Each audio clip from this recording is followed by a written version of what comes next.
You can say what you want, but I never been scared. Never been scared. Never been scared. Welcome to the More Than Sports Podcast, where everyone has a story.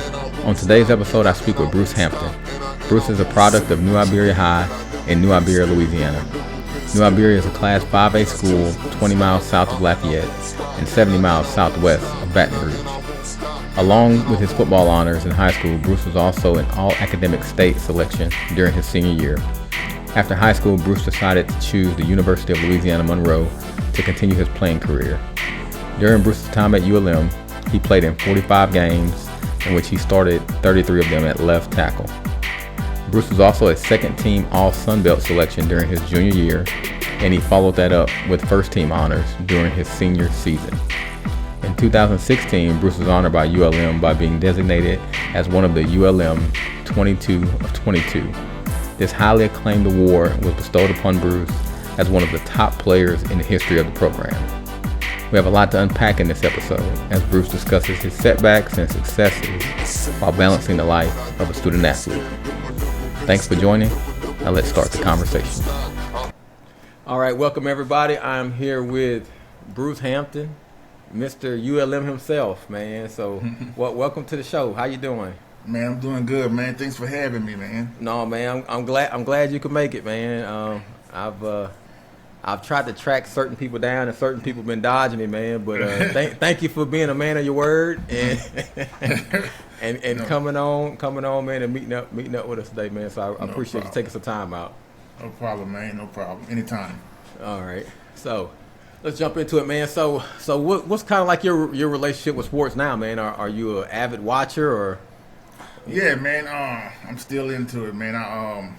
Football. I'm a diehard football fan, man. I still watch NFL. Watch it on Sundays. I'm into the fantasy football, man. Yeah, so I'm keeping up with it. The other sports, basketball, I'm a little bit into it, like. All right, so you were mentioning earlier about you're still kind of an avid watcher of football, and you kind of keep up with some basketball also. Yeah. Anything else you're watching? Nah, man, that's about it. Man, I watch the Olympics when they come through, but as for anything else, pretty much, yeah, just football mainly, and basketball pretty much during the playoff time. Okay. Well, and I'll bring it up, glad you brought the Olympics. So what is Bruce Hampton's thoughts on Shakir Richardson and her ban from the Olympics this year? Oh man, that's a good one. Yeah, man, I think they should let her run, man. The girl, yeah, I mean, we are in the time with mental health, man, and I mean, she was going through something during that time with her biological mother passing away. I understand there is rules and you got to follow the rules, but at least, man, she couldn't have run the 100. They say she would have been able to run on the 4x1. They could at least put on the 4x1 relay team, give the girl a chance to at least compete in the Olympics.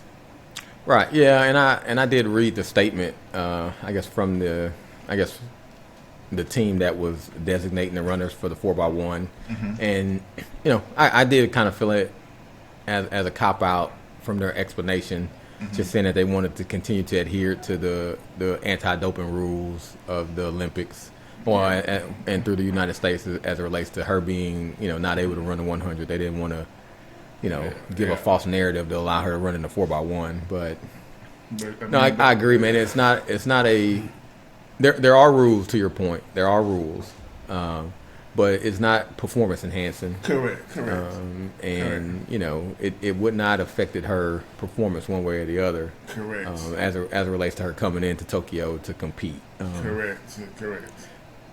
But I guess I'm just going to guess. I'm assume that those rules will be changed by next one. Yeah, definitely. I believe so too. Yeah. Yes. And if she has to be the one to kind of fall on the sword for those rules to be changed, more power to it. But I don't know if you saw that she is on the verge of maybe signing some kind of vape deal. No, I didn't. Yes, I was reading this the other day. There's a company that reached out to her and potentially looking to sign her for some type of vaping deal. Okay. And I think it's supposed to pay her maybe $250,000 a year or something to that effect. Okay. And I know she was already getting, she already still has her Correct. sponsorship with Nike and things of that nature. Correct. Yeah. But you never know, man. Yeah, Certain things happen, man. And they turn in, even though they're terrible, man. I know she, it's so many times you never know what may happen in the next few years to where she may never have opportunity to even go back to the Olympics. Exactly. That's what I'm thinking. Yeah, exactly. Because Yeah, anything can happen, man. Yes. Anything can happen. So you just hate that opportunity. Correct. So, but like I said, you get lemons, you turn into lemonade. So. Yeah. And I think she. All right. So when did you start playing sports?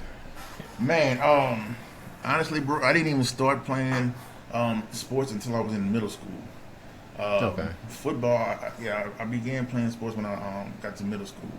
I played sports in the neighborhood. Like I played, and we kept up with the season. Like during football season, we would be playing football in the yard, street football, and then basketball. We had to go.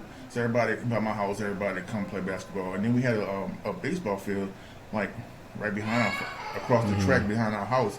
So we'd play softball during the summertime. So I was into the sports, but it was mostly in the neighborhood. And then when I got to middle school, I decided, hey, me and my cousin, I called to my cousin and said, hey man, let's go sign up for the football team. And it was 6th grade going to 7th grade year. And he's like, yeah, okay, that's cool. So we went and signed up there. We went to sign up, and then my cousin was like, man, these guys are big.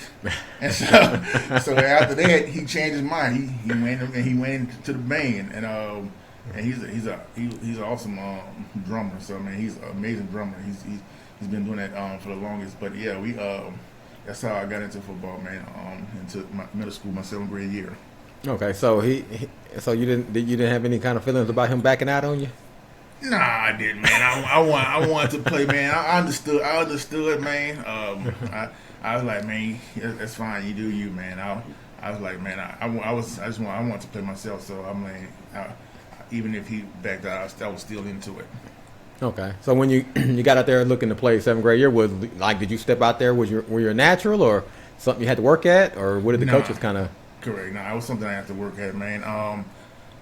Because the difference between street football and organized is street, everybody runs the ball. So I'm used to running the ball. I'm not used to playing on an O-line or a defensive line, using my hands to block or using my hands to try to get off of the block. So that's what I had to get used to, because now I'm not catching the ball or throwing the ball or running the ball, but I'm actually on the line playing offensive and defensive line. So I had to understand the leverage of how to get underneath the person, how to use your hands, how to use your feet, and stuff like that. So yeah, I had to work with that. Yes.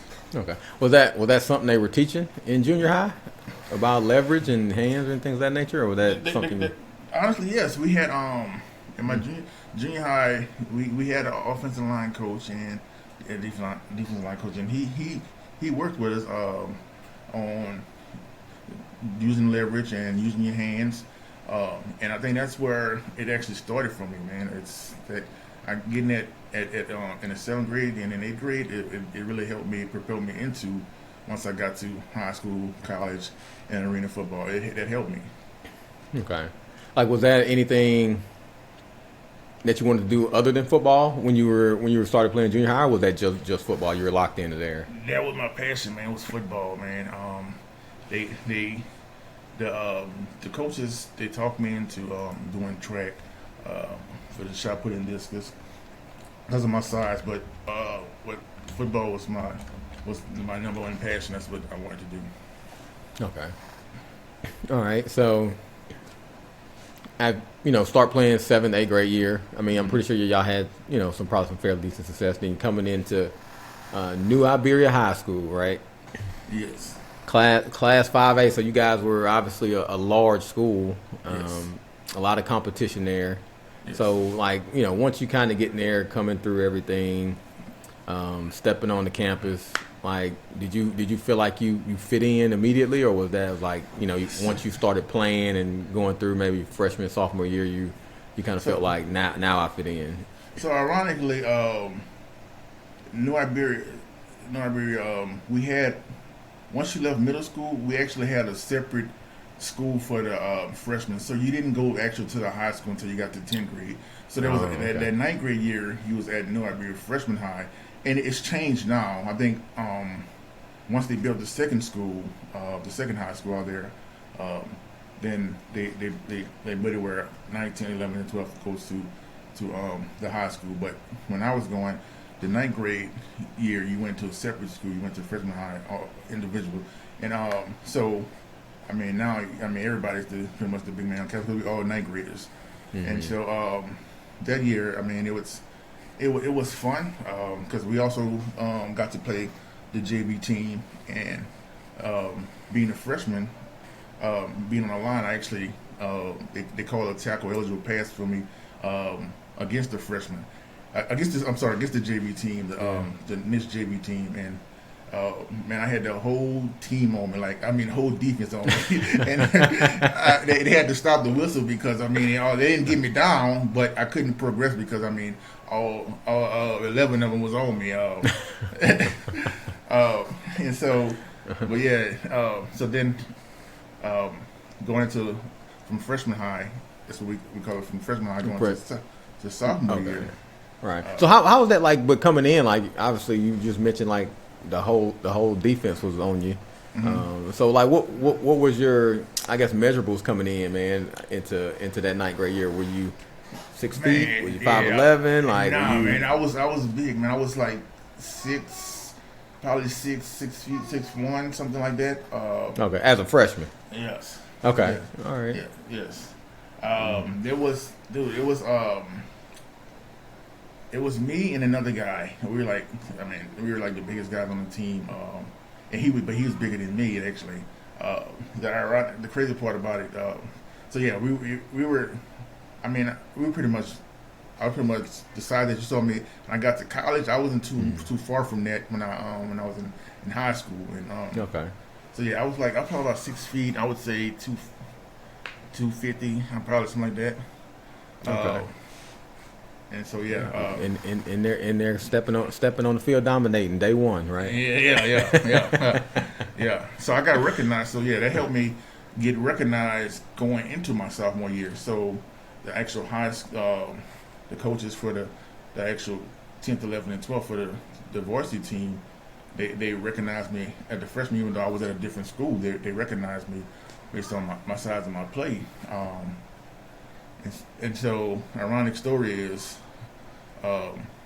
after we get done playing, after we get done playing my freshman year, like I said, I didn't want to do track. I was after middle school, I was pretty much done with track. But the offensive coordinator at the high school, he told me, because I told the 9th grade coach that I'm not doing track, but the offensive coordinator told me, hey, Bruce, coming into the 10th grade, you have the potential to start as a 10th grader with the varsity, but if you don't do track, I won't play you.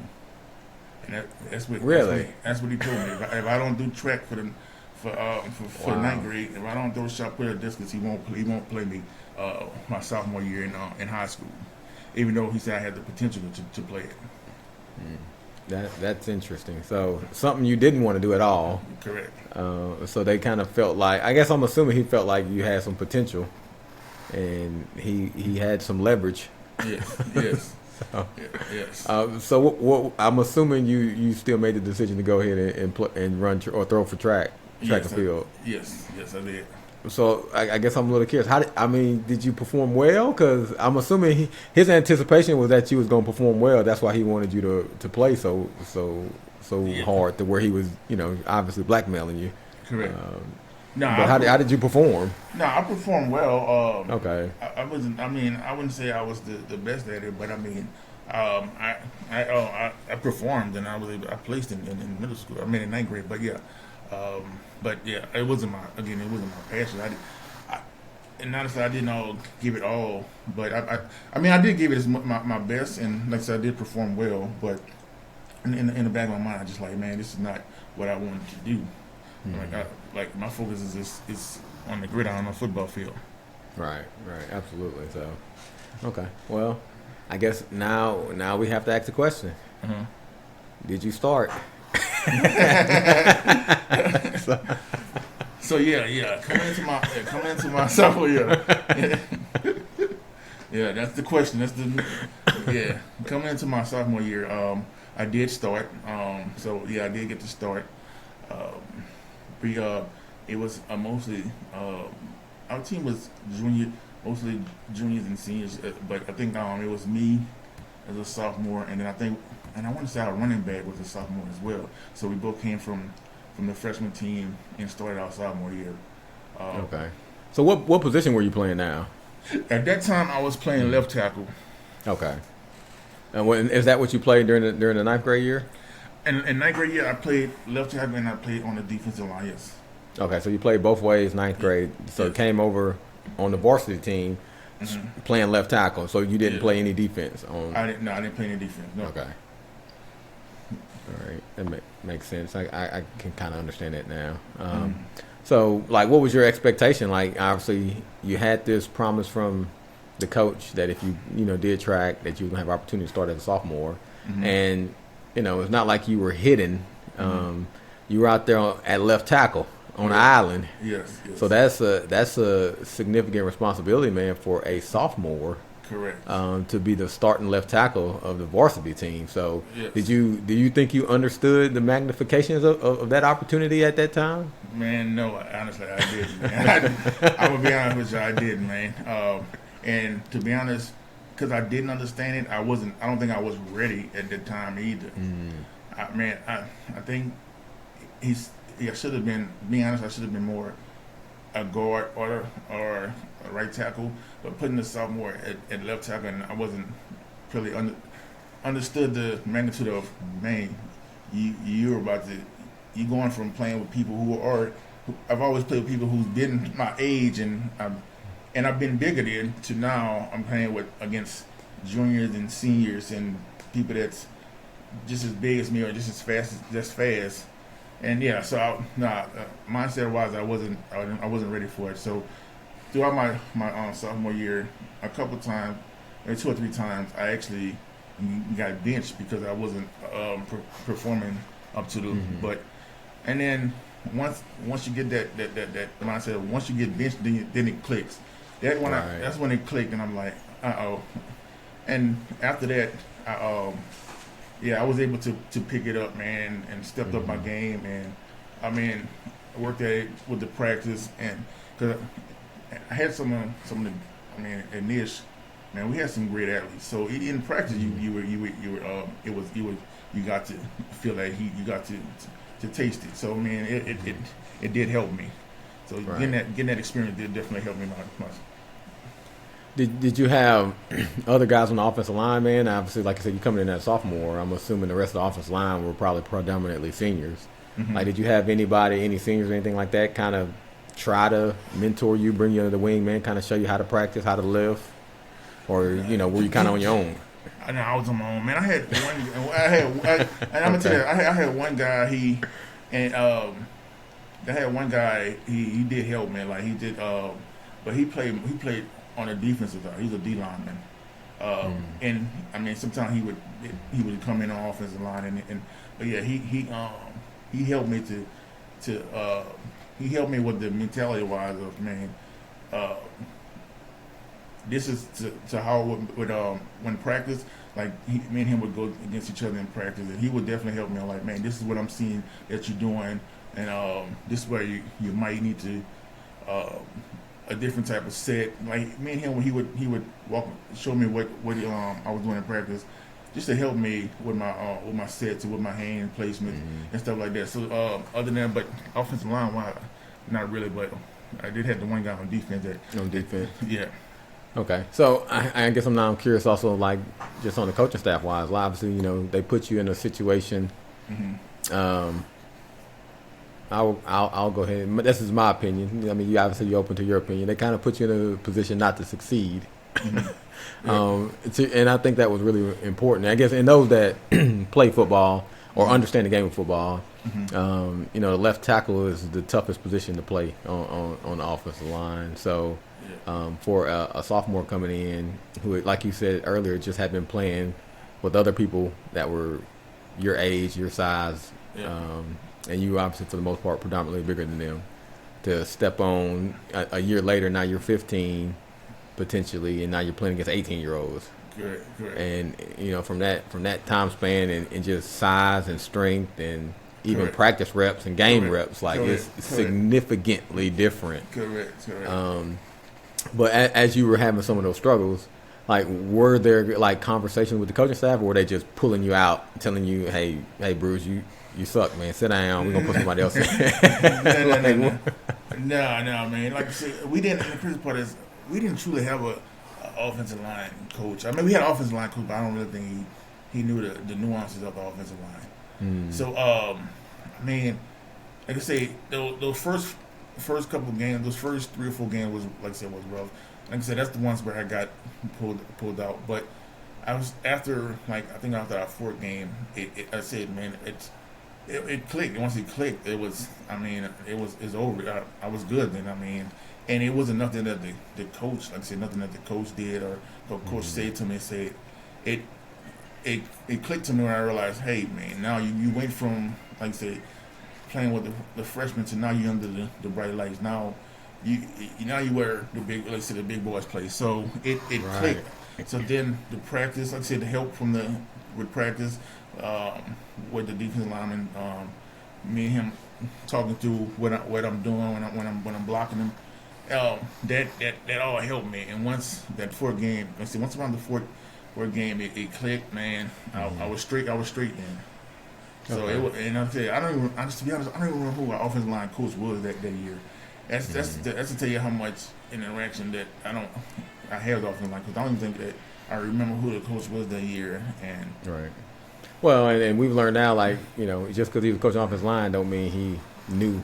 Often, like he might have been a softball coach, he might have been a track coach. You know, at that point, they're just pulling guys in that could help. And not to say that they necessarily knew the game. Correct.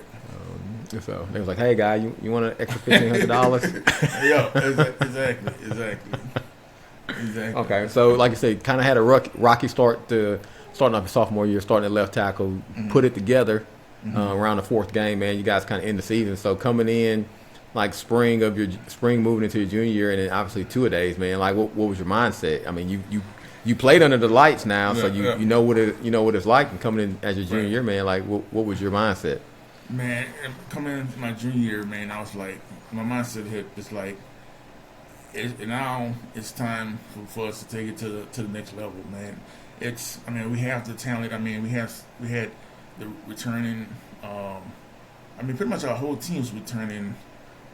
Their year. So I mean, when you look at the talent wise that we have, it's like, man, this year it should be our year. I mean, we definitely should be in the playoff this year, because I mean, our team, talented wise, I mean, individual wise, when you look at the talent we had, it was because even our track team, that's how I show you how good of an individual talents we had. We were winning state championships in track because we had individual talent, right? And so coming into my junior year, I was like, this is our year to really make some noise. Okay. So obviously, like I say, you coming in, I mean, I guess at this point, you know, you're considered a leader. You started your sophomore year coming in, you know, 2nd year of starting at left tackle, man. You are a leader. So did you take on that leadership role, or was it more of a, you know, lead by example?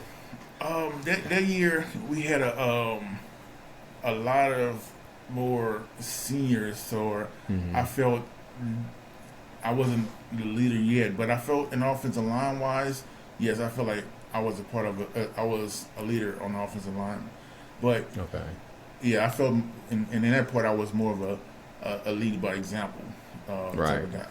So. All right. Yeah.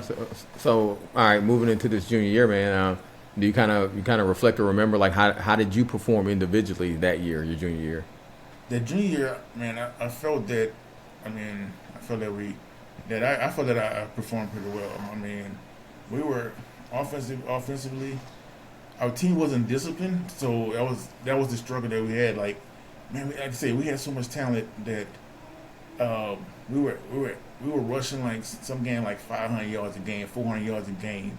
Wow. But we would turn the ball over, so we were losing. We were losing, and we weren't putting a full game together. Like one game we had like then we lost against Sophomore. Like we lost like 49-24, but we put up 500 yards rushing on them, and I'm saying like I think I did what by the numbers you can see that. But my junior year, I feel like I picked up from where I left off my sophomore year, but I actually took it up another, and I feel like I played really good my junior year. Right. Well, and I think also if you're putting up those kind of numbers rushing, the offensive line had to be clicking. Yes. Like now, if somebody has a 75-yard rush and then they fumble the ball, like that ain't on you. Yeah. So, but yeah, if you saying you putting up those kind of numbers rushing the ball, man, the offensive line had to absolutely be doing their job. Yeah, man. So. I feel like our offensive line. Yeah, I feel like we were clicking. We're just losing games, just because of, like turnovers, or one game the offense was clicking, the defense wasn't clicking. I guess next game the defense clicking, but the offense we were in a stagnant because we turned the ball over. So that right there really hurt us. Right. So I mean, I know you had mentioned coming into that year, you was like, all right, like the goal is playoffs. Yes. You know, like you guys had a bunch of talent, state, championship talent from the track team. That's you're translating that into the offensive defensive side of football. Yes. So at the end of that junior season, what were there playoffs? No, man. At the end of the junior season, we missed it, man. Yeah, with all that talent, we missed it. We missed it at the end of my junior year. So we just couldn't. We just couldn't put a full game together. Enough full games together where it would have helped to propel into the playoffs. So I mean, just kind of looking back now, like, do you think? I know you mentioned like just there was a lot of mistakes here and there. Was it more of a lack of discipline from the players, or maybe a lack of experience from the coaches? Oh, that's a good question, Nora. Man, I would honestly, I would say it was a little bit of both, but I would say mostly on the coaches. My junior, and I think a lot of times we have expectations from coaches. I mean, in high school and college, obviously, is different, totally different, man. And we'll get into the college piece, but a lot of the coaches, they're not football coaches. Correct. And even the ones that are football coaches, they may not be putting in the time to be great at it. Correct. Or be dominant at it, or truly to be successful at it. Correct. So I think a lot of times, we kind of look back and a lot of people look back and kind of be upset at the coaching staffs, and I'm like, man, listen, this was a part-time gig for these guys. Correct. Like you're unless you had some guys that actually played in high school and maybe played in college and things of that nature, you get a little bit of a different output from them. Right. But for the most part, if those guys hadn't played or wasn't really invested in it, it's a part-time job, man. Correct. And that's what we had to feel like. Yep. Yeah, so that's kind of what we got. All right, so you're kind of missing the playoffs, sophomore, junior year, moving into senior year. This is you, man. You third year starter. Like I'm assuming, like you said earlier, at this point, not just offensive line, but you consider yourself a leader. Yes. For one of the leaders of the whole team. So what was your thought process moving into your senior year? So moving to the senior year, so my at the end of my junior year, the coaching staff got fired. So then a new coaching staff came on, and so going into spring, this is ironic because when I was going to spring, we're looking at the new coach they brought in their depth chart, and I wasn't playing left tackle going into my senior year. Now I'm playing right guard, and I'm number 2 on the depth chart going in spring. Really? So, yes. And so everybody, all of the team, like, man, what's going on? What like, they're like, man, what's going on? Why is Bruce like he's on number 2? And so our offense was built to be going to be run first offense again. So that's why we was going to do the shift, strong side, left side. So right. So I was playing. So even the guy who was starting in front of me, he well, hold on. I want to stop. Like, can you give a little context to our listeners who may not understand what you just said about the shift to strong side, weak side? Because we get it. But yes.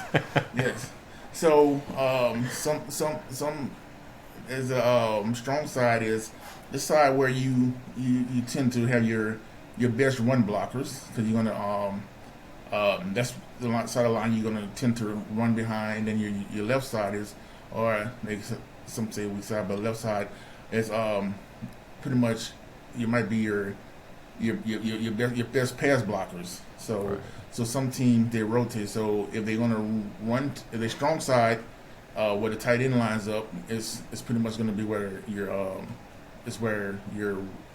too much your strong side runner guard and strong side tackle is going to be, and then the back side your left side tackle. So they had me at strong side guard. So going into the spring, the guy in front of me, he honestly didn't even know why he was starting. He didn't believe that he was better, that he should be in front of me because he went up this is a true story. This is a true story. We were on the bus. I don't know, we was on to a spring game or something, and he went up to the offensive line coach and he's like, Coach, how long is it going to be before Bruce take his job back? And so,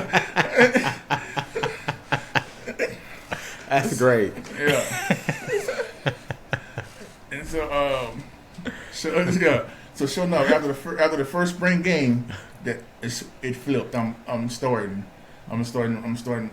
strong side guard, right side guard, right guard. And I still don't understand. I don't know if that was like a motivation for everybody to say, that everybody's competing for a position. I don't know what it was about, but after the and I guess so. Where did the coaching staff come from? Did y'all know? Like, did they come from? I don't anyway, know. they just showed up. Yeah, they did. Yeah, you don't know. Dude, I don't know where they came from, but they were the best coaches that we had. That offensive line coach that I had was the first time, like in high school that the offensive line coach actually knew what he was doing. So I could tell that he coached offensive line before, or that he played offensive line.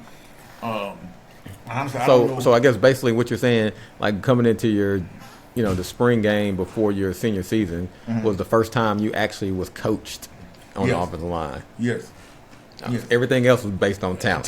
Based on talent, exactly. Okay. Based on exactly. So after the first spring, I got it, and then the left tackle, I think he might have flunked out. He might have, he didn't, or he. I don't know what something happened with him. I don't know if he flunked out or he just didn't come back. The starting left tackle. So now they switched me back to where I've been playing my whole career, back to the left side, left tackle. So this was during the spring, or was this coming into? This is coming into the to the fall during fall camp. So after the school year, they switched me over to left tackle going into my fall of my senior year. So was there any conversations initially? Like, I knew you had to be somewhat confused. Last 2 years you were playing left tackle. Then you come in one day, new coaching staff, new depth chart. You're at, you're playing right guard, strong side guard. Yes. Like, did you ask the coaches, like, hey? Yeah. So he told me, he's like, hey, you're the leader of the line. Technically, you're our best lineman, but we want you as the guard because we want to run behind you. So when we run strong right or whatever, and you're on the right, or you go strong left, and we swift you to the left, we want you to be the guard. We want to run behind you. So that was the thinking process going into it. Well, and were I guess, obviously you ended up changing, but like, were you receptive to that change? Yes, I was, because I knew pass blocking wise. I knew I was really good at pass blocking. Now I want to show that next. I want to show my run blocking side. I want to show that and not only do I have the skill set to pass block, I got the feet and the hands to pass block. I want to show that I can move that 3 technique, and you could run behind me. So that's what I was kind of excited to actually finally get that opportunity to do that, to actually play the right guard. Even though I enjoy playing left tackle, I wanted just to be able to show that opportunity that, hey, I can run block as well. Okay. All right. So, but to kind of go back to your junior, after your junior ended, like, how did you said you felt like you performed pretty well, but like, did you perform anything like district wise or local wise? Or my junior year, I didn't even. Next, I think I played well. I think I didn't get any of the district awards. I want to say I got locally I got honorable mention, but I didn't get any like first or second team awards. Right. Well, I know sometimes a lot of people will speak to that. If your team, and that's just the way it goes. If your team's not in the playoffs, correct, or have a winning record, sometimes that'll hurt players that may be worthy of some of those opportunities. So, correct. Okay. All right. So did they change the offense a lot coming into that senior year? I know, like I said, you changed position and you were open to it. Then you eventually had to move back. But how did the offense change? So the offense was pretty much still run based. We still were, like I said, we were still focused on run, because our tailback from who came in with me as a sophomore, who had started since the sophomore year, he was back, and he was one of the best tailbacks in the state. So same offensive line from the year before, so we can tell that we can run block. So I mean, offense, he changed the offense, but it still was focused on the run. Going into my senior year. Okay. Now it changed, but I mean, and we can get into that. But going into my senior year, the offense was focused on the run. Okay, so getting into your senior year, all right, out the gate, maybe first 3 or 4 games, how you guys perform? The first 3 or 4 games, we learned the new offense, and we came out the gate slow. So I think my first 3 games, we might have been like 1-2. We might have been 1-2, and it was kind of like stagnant on offense. And so after the 3rd game, the whole offense shifted. I mean, we went from run focus to he spread the offense out, and when he did that, I mean, our offense took off. He went from running to 5 wide, no huddle. I mean, everybody, the offensive line, the receivers, the quarterback, running back, everybody wearing wristbands, and he calling the plays from the sideline, and you looking at the wristband, and I mean, straight, all like my one of our favorite coach from used to be who coached the Jets now, that all gas, no breaks. That's how we was on offense. Straight, no huddle, 5 wide. That is insane to change the whole offense in the middle of the season. And it is insane though, Martin. And to be honest, it was the best thing that ever happened to us, because we had the quarterback and we had the receivers. Well, and I think about that too, because you said you had all state guys on the team for track. So yeah, just putting those guys in the right position to succeed, man. Correct. I get it. No, I get it. But I'm just thinking of, like, from the spring to 2 days, you guys are working on a certain offense, and then he just pretty much balled up a piece of paper. I'm like, all right. Yeah. Because we had a hidden gem at receiver that we didn't. I mean, we knew his potential, and he knew his potential, but once he finally got that opportunity to show it as a receiver, once he got it, he took off, man. I think he was like one of the top 2 in receiving yards in the state that year. We were rolling on offense. I think we. Okay. How did y'all end that year then? What was your record? We missed. I don't remember the exact record, to be honest. But I know we missed the playoff. We were one game. We were like .33. I remember this because the remember coach telling us we were .33% from the last spot in the playoffs. We needed to. We needed to. We had a shot. We would have won our last game. And it's ironic. I listened to Jervis' story. They started the season that year against Como his senior year, and we ended the season against Como our senior year. And we needed to beat Como to make the playoffs.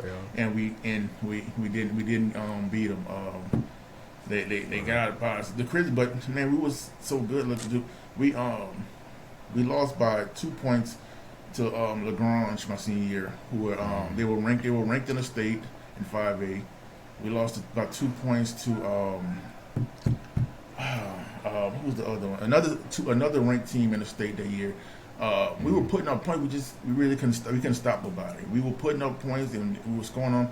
And then we played Ruston that year too. And I think they were always a powerhouse. Yeah, they were ranked in the state, and we went up there to Ruston and we played with them. We lost by like we lost within. I think we lost by 5 points probably. But we went up to Ruston ranked. They were ranked. I think they had Hunt and they had another linebacker who was pretty good. And man, we were up there in Ruston when we were playing with them. Man, we ended up there. And, like I said, we had the offense. Our defense was coming in with we had a whole new coaching staff, so the defense wasn't up to the point. Right. But we just had like a defense that would give us like a couple more stops throughout the year. And I say we losing by a total of 7 points to 3 ranked teams. I think we did put on the.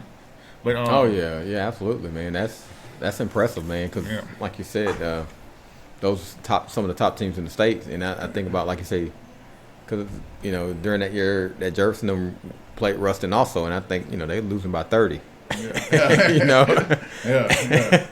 Yeah. And like I said, you guys losing 2-3 points, so you guys were definitely there on the offensive end, like you said, just had some struggles defensively that kind of held you guys back that year. Correct. But I want to take you back this is my senior year. I want to take you back. Remember I told you my freshman going into my sophomore year, the coach told me, hey, we could you could start but you have to play track. Other than I'm not going to play you. Right. So ironic. Remember I told you after my sophomore that coach he's gone now because we have new staff.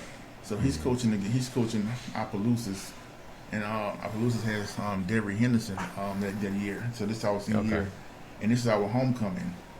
And, I think we beat him like it was a close game. We beat him like 48-46.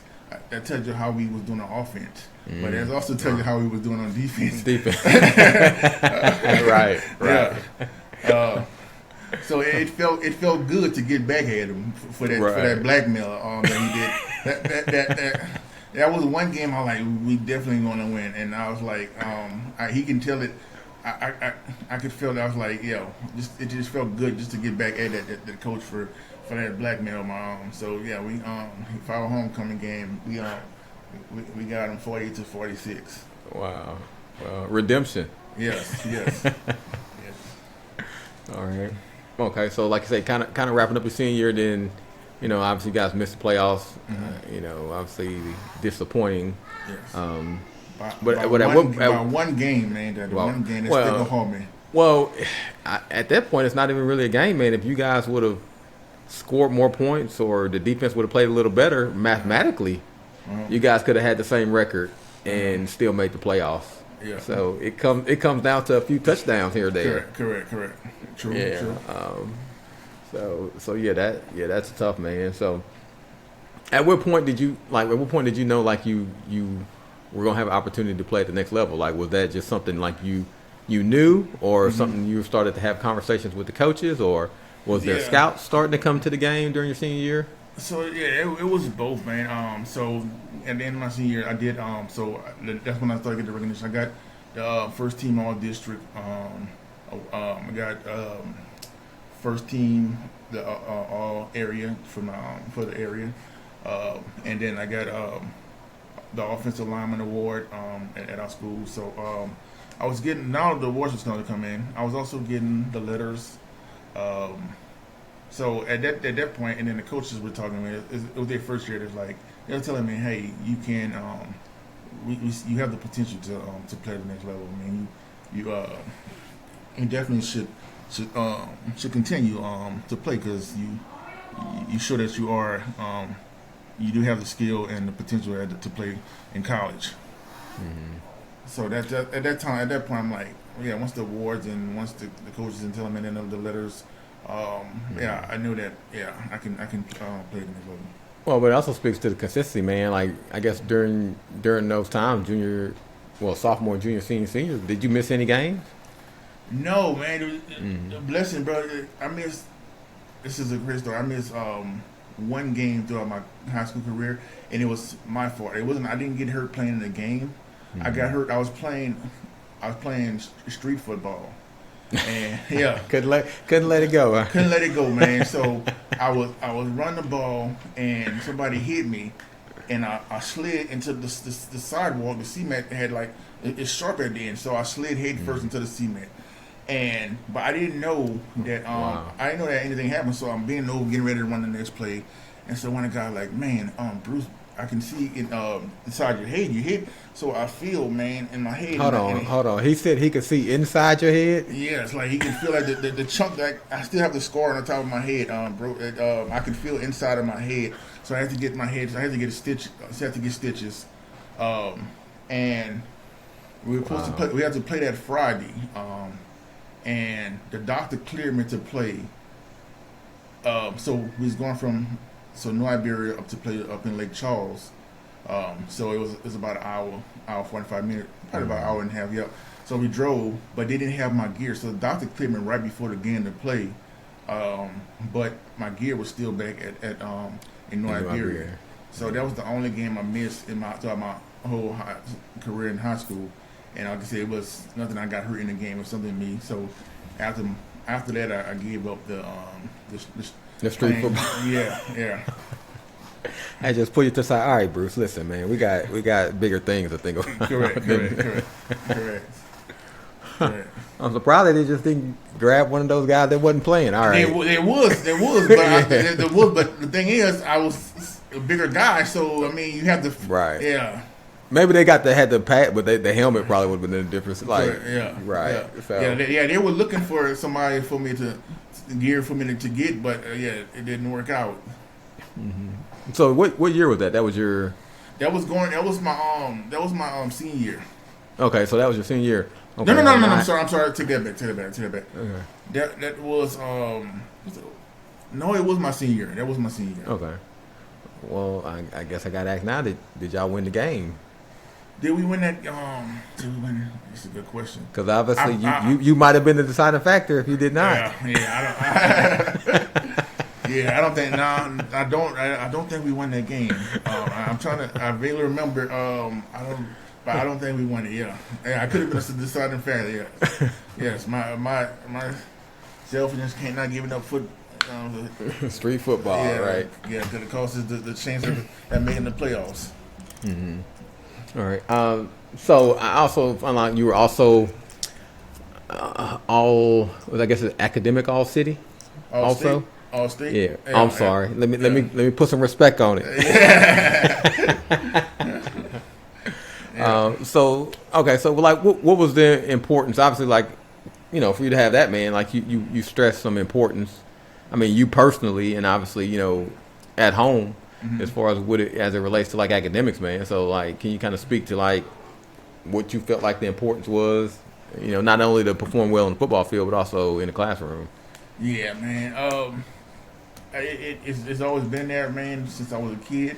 And growing up, I lost my mom when I was 11. And my dad was like, he stressed, hey, your mom, she wanted you guys to do well in school. She wanted you guys to graduate high school. She wanted you guys to go to college. So in my mind, I didn't want to let her down. So I didn't. I mean, sometimes actually, school it did come somewhat easy. So I mean, but I did put in the work as well because I definitely want to make sure that I know she's watching me, looking down on me, and I want to make sure that she was proud of me and that I wasn't slacking off. That I'm gonna give it my all on the football field. I'm definitely gonna give my all in the classroom as well because I want to be able to go to school either on a scholarship for football or academically. So if I can do one or the other, I think it definitely help my family. Right. Absolutely, man. Well said. Okay. So, as you know, like you just mentioned, season's over. Recruiting starts to some degree.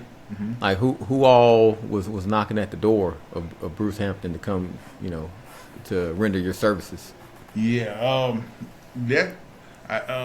I had the calls. I had like visits, but I didn't get any official scholarship offers. I got one, but it was to a junior college in Iowa. But I had visits. I had visit after my junior year to Southern Miss.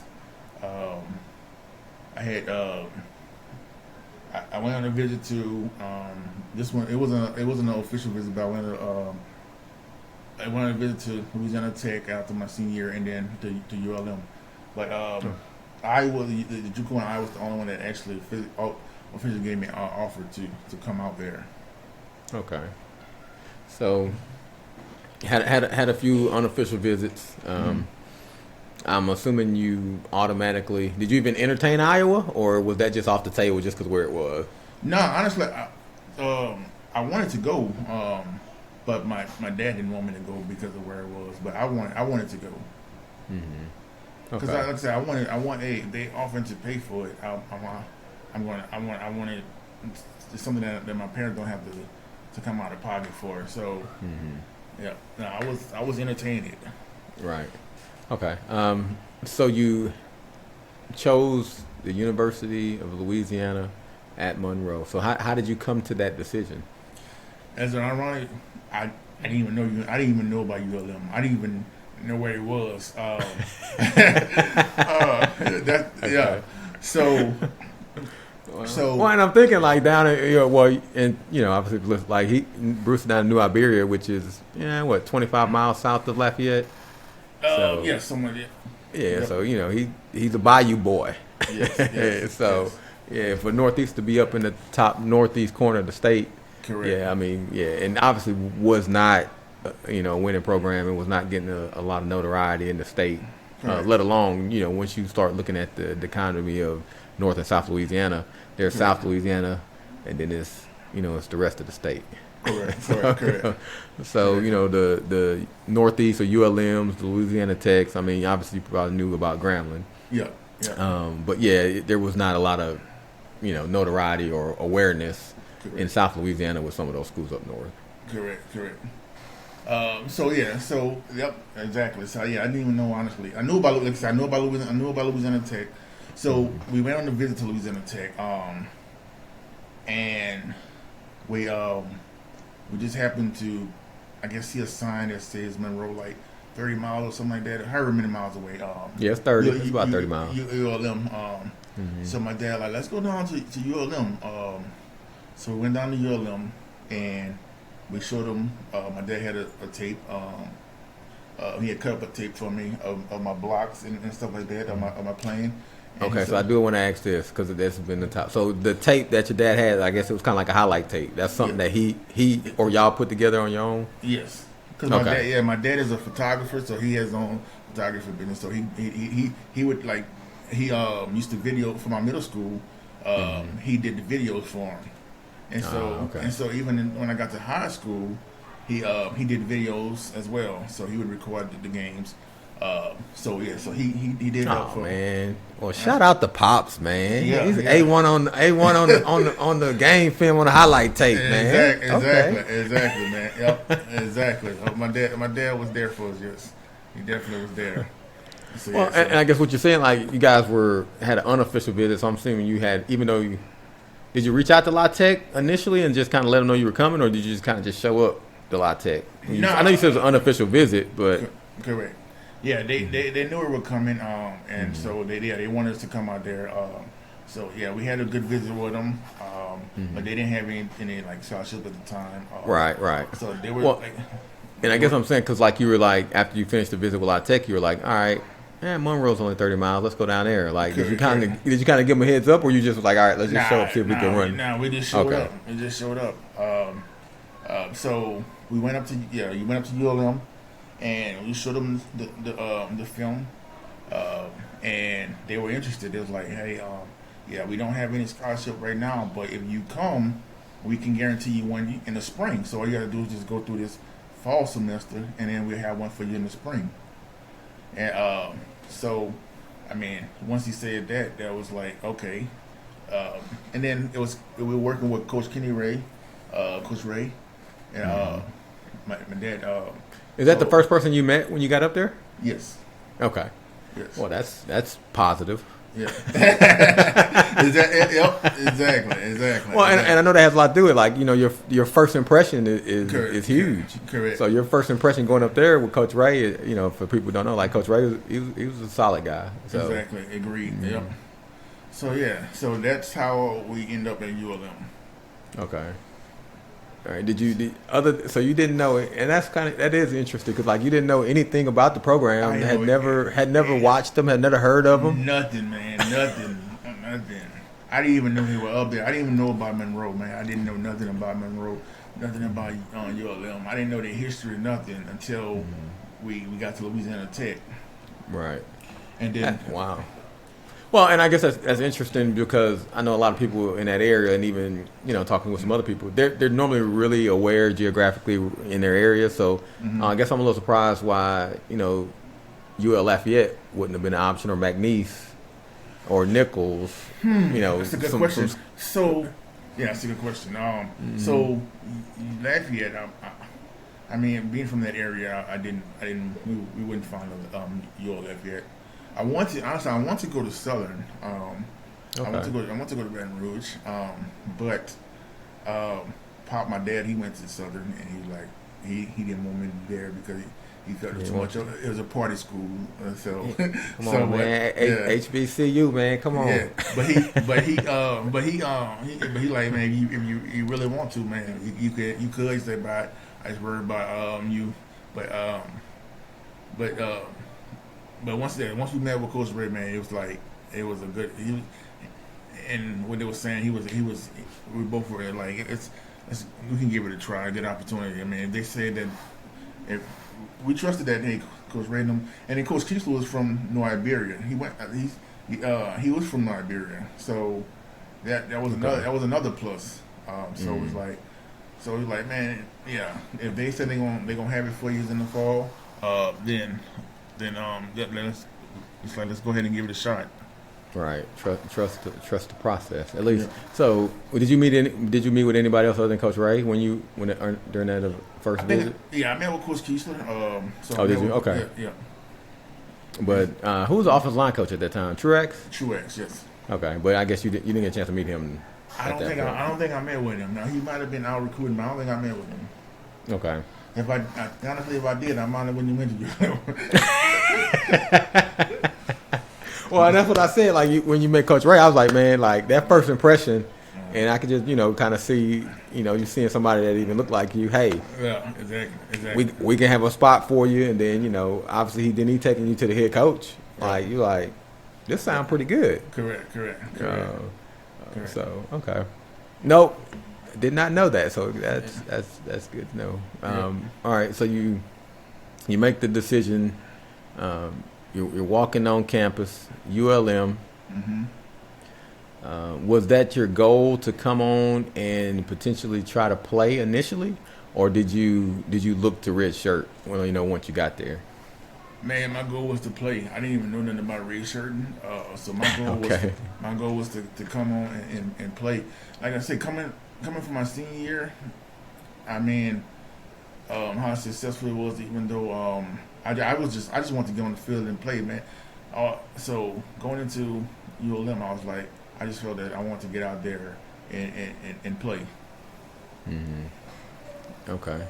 Yeah, no, I get it, man. Like, and I think that's the mark of any athlete. Like you want to be on the field, you want to be on the court. Like Correct. you're not coming just to watch. So Correct. So once you got there for 2 days, how was it? Like, did you feel that you belonged? Did you feel overwhelmed? Did you feel like you needed to put in some more work? Like, how did you measure yourself up once you got there? Man, so when I got there, it was like first it was a culture shock going from South Louisiana to North Louisiana. I never been to North Louisiana. So being that's away far from home. Then I mean, you could see you can see the level that I wasn't at yet because going with Big Rod and Pedrick, man. Man, their technique was flawless pretty much. Right. And the strength level, I mean, I know I needed to hit the weight room, man. With seeing like the guy like going against the Big Butch and Melvin and boy, you can see the strength level coming from college coming from high school to college. So at that point, I knew that, man, I needed to get in the weight room, get stronger, and also continue to build on my technique. Right. No, I agree. And I think when people mention, I guess we look at NBA, for instance, I mean, it's pretty easy for those guys to go from high school to the NBA. Like, when you're talking football-wise, like, an 18-year-old strength is completely different from a 23-year-old strength, man, in that time in the weight room. So it's night and day. You can be looking at 100-pound difference in a bench press or a squat from those years, just putting in the work. So it's definitely not easy. So correct.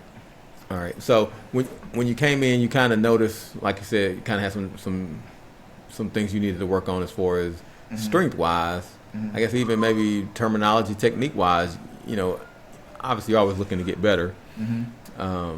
So did you have some other offensive linemen that came in with you that you guys kind of maybe worked on, kind of had some conversations on working together, or would you just kind of like, hey man, I'm here, North Louisiana, it's a strange place. I'm just gonna get in here and kind of work on my craft on my own. Correct. So man, we had some other guys that came in with us, but they didn't last. So I think the only one that lasted was me and Hayden. We was the only one from our freshman class that lasted. Actually, that's our freshman year. So it was. Shout out to Hayden. He didn't say much, but he played tough. Hayden was definitely. Yeah, he definitely was one of the guys that gave you his all, man. And he was. Yeah, he said he didn't say much, but but yeah, when he get between those white lines, man, he gonna give it to you. Yes. And so so Big Rod, man, he was a very, very good help for me, man. Being that I played on the left side, so Big Rod gave me a lot of help technique wise and stuff like that, man. So he kind of like he kind of like mentored me, man. And he even like took me to his church and everything. So he kind of like was a mentor for me. So that really helped. And I'll say the disclaimer: Big Rod tried to take everybody to his church. So if you were on the team, you definitely got an invitation to come to the church. So. Well, yeah, it cut out. So last part I was heard was to the church. Okay, well, no, I was just saying like everybody got an invitation to the church. So Big Rod definitely was continuing to hand out invitations to the church. So.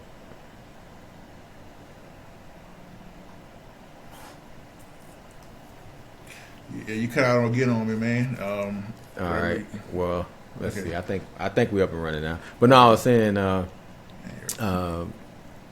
no, you froze again on me. It did me again. Sorry. All right. No, we're good. We're good. That's why we edit, man. Yeah. But no, I was saying, Big Rod gave everybody invitations to the church. So. Yep. I caught myself in there a few times. So. Yep. So coming in, how was that? going from, like you said, the coaching that you were receiving in high school to the coaching that you were receiving now in college with your offensive line coach? Now you got offensive line coach. He's in there. He's trained. He's all in. So how was that? Going from what you were getting in high school to now college. Oh man. So, I mean, from my sophomore and junior season, it wasn't as well. I'm talking about in high school now. It wasn't that great. My senior season was awesome.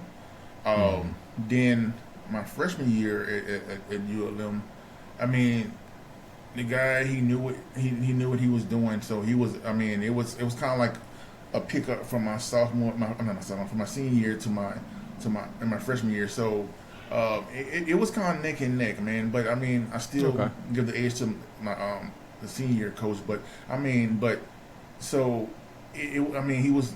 My freshman year coach was at ULM he was pretty, like you said, he knew what he was doing. I mean, he had been doing it for a long time, and I mean, so he knew the nuances of technique and everything. So I would just say it was just helping me to build from what I learned at my senior year in high school. Right. Okay. All right. So you go through that first semester. They kind of let you know that they're going to redshirt you. Was that something that was like an official conversation, or was it just something that they kind of said in passing? Well, kind of like you said in passing, man. Like, because I mean, you kind of knew it. You kind of knew who was going to be playing. Based off, like you said, based off of the reps. I mean, so you kind of knew that, hey, it's going to be a redshirt year. So it didn't have to officially say it, but I mean, it's like, but you kind of knew it. Right. Okay. So, all right. So you go through that, and you go through practices. You go through weightlifting. At 6 a.m. in the morning. Yep. Yep. Right. So you're and for everybody else, like when once you're there, if you're not actually playing, you're kind of redshirting, or if you're a prop, or if you're not necessarily playing, like you have a little bit of a different weight training practice regimen as some of the other players. So to Bruce's point, there was 6 a.m. weightlifting sessions that you'd have to go do, and I think we mentioned this on another, like you'd have that weightlifting session, get out of there maybe around 7:30, 8 o'clock, and you have to go get ready for class. And some of us lived in Olin Hall, which it was a 9-story building. Sometimes the elevators were out. Yep. So you just finished this tough workout, and now you got to climb. You got to climb stairs. Exactly. So as that fall semester ends, coming into the spring semester, there were some promises. So how were those promises fulfilled, and if so, like how did that conversation happen? Man, they came through. After my freshman, the first spring semester, the first fall semester after my redshirt freshman year, they called me in and it was like, hey, we're going to be putting you on full scholarship. Man, did the paperwork and just did that. So it was just like that. It was short and sweet. Good, man. Awesome. Like, do you think they were? Yeah, obviously, like you said, you kind of came in and spoke with them, and I think they probably still wanted to see, obviously, how you would perform. Correct. Going through that first semester, and then on the other side, they wanted to see how you would perform academically. So, correct. Could you maybe speak to that? Like, how did you do academically your first semester? My first semester, I was I want to say I was all A's and 1B. So I was there. I mean, my first semester, I knocked it out of the park. Right. I mean, the first semester, it was high. I mean, and. Right. Well, you coming in with all these academic all-state accolades, man. You can't just come in and drop the ball. So Yeah, exactly. Well, so, and I think there's even a different dynamic to those who hadn't played and went to college. Like it's another level to have to do all the practicing plus try to keep up with your schoolwork. So correct, man. Exactly. How did you feel like? And I guess it's a little different. And I guess you can speak to that too. It's a little different, when you were redshirting and having to go to class as opposed to, once you were starting to play. and having to be in the film sessions and having to do some of the extra stuff. Correct. And trying to keep up, keep up with your schoolwork. Correct. Yeah, that's a good point. I mean, yeah, the freshman year, it's easy because pretty much all you focus on. You got to work out at 6 a.m. and then now you got to go to class, and after class you practice. But that's pretty much it. So now you can focus on school, on your classes. Plus in your freshman year as well, you have more easy classes. You're not into your curriculum, into your actual core classes. So you're getting the prereq classes out the way. So those are much easier.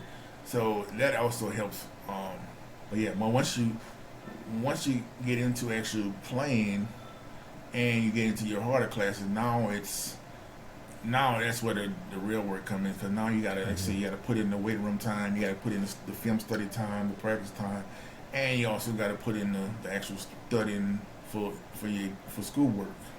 Right. So, and then you gotta be a teenager, man. Exactly.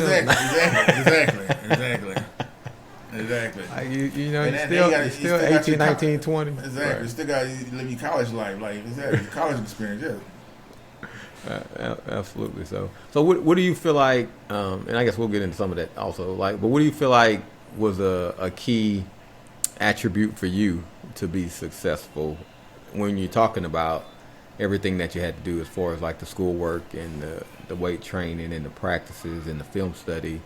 And, as you move on, like you said, initially you taking prereq classes, or you're taking some type of intro math class or intro English class, or you're taking an elective, you may be bowling or something. But, all that gets extinguished maybe those first 2 years. And then, as you get into, your third, fourth year, things of that nature, you're taking, some fairly difficult classes that you're going to have to spend a lot more time preparing for.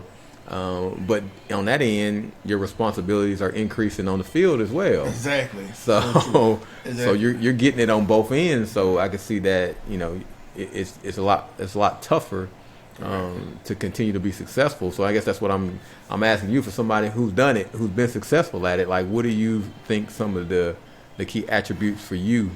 And not to say that worked for everybody, but just for you specifically, some of the things that you felt like you did that helped you to be successful.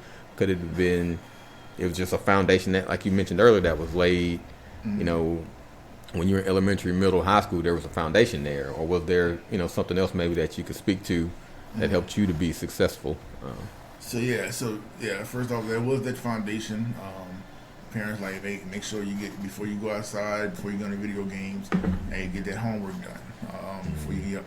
So that foundation was already there. But now you don't have the parents there watching over you to make sure you get it done. Now you gotta have that discipline yourself to say, hey, I know I'm here to play sports, play football, and I know I'm here to also to have a good time as well. To experience the college experience. But you also gotta have that discipline that know, hey, I gotta get this done, because not only I need my parents. It's going to also affect my scholarship and me getting on the field. If I don't take care of my schoolwork, then not only it's going to hurt my chance to get on the field, but it also could hurt my chance of keeping the scholarship, because I'm not meeting the requirements that I have. So, just being driven and being focused that, hey, I'm always if I'm going to do something, I'm going to give it my all. And to this day, man, if I'm going to do something, if I give you my word, or if I commit to something, I'm going to give it my all. I'm not going to try to half, you know what I'm saying, half the word. But half stepping. We won't say half stepping. Yeah, half stepping. Yeah, exactly. So I made sure you gotta. I say, man, just also, man, try to at least get some of it done. So even if you can't make it to class, man, try to get with somebody who's going in class that can help you pass along notes. So then, and vice versa. So if they're not there, you can pass along the notes to them. But just try to. To me, it's just be focused and driven and committed. Right. And I know they talk a lot about the football team and providing resources. Was that something that you took advantage of, or did you feel like you didn't need to, as far as like the tutors and the study hall and things of that nature? Nah, man, I didn't need it. The only time I went to study hall is if it was mandatory. If it's not mandatory, I don't need it. I didn't use none of the tutors. I mean, you also gotta. To me, sometimes I also needed my break away from the stadium. So if it's not mandatory where I need to be there, then I'm not gonna be there. I mean, I need to decompress from the stadium, and get away sometimes. So yeah, and my grades were never at the point where I needed to be in study hall, and or I needed a tutor. So yes, I never used it. Right. Well, no, and I think that's a good point that you brought up, man, about being able to just spend some time away from the stadium. Correct. Because, like I said, you spend so much time there, and a lot of the time you spend there is not positive. Correct. Yeah. Yes. So, yes. Because you're. I mean, don't get me wrong. We're in there lifting weights and running and things of that nature to be bigger, stronger, faster, so you can perform at a higher level. Right. But a lot of that ain't fun. Exactly. Like, you got your strength and conditioning coach in here yelling at you. Exactly. You got these times that you have to make. You got these certain number of reps you got to get. Exactly. And a lot of people won't know what I'm talking about, but they had this thing called a complex. Oh my that God. we Yes. that we used to have to do before you even started lifting. Like Before you had to do that. lifting, bro. But by the time you're done with the complex, you're like, man, I got to do another work. Got to do more.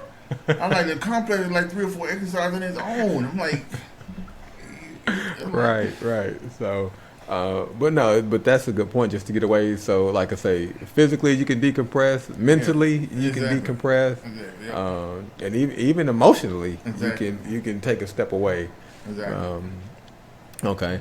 So coming into your red shirt freshman year, 2001, man. Obviously, like I said, you spent some time. I know you probably focused on getting stronger. So coming into those 2 days for 2001, your freshman year, man, did you feel like you kind of put in the work? Did you come over the summer, or did you go home that summer after your freshman year, your true freshman year, your red shirt freshman year?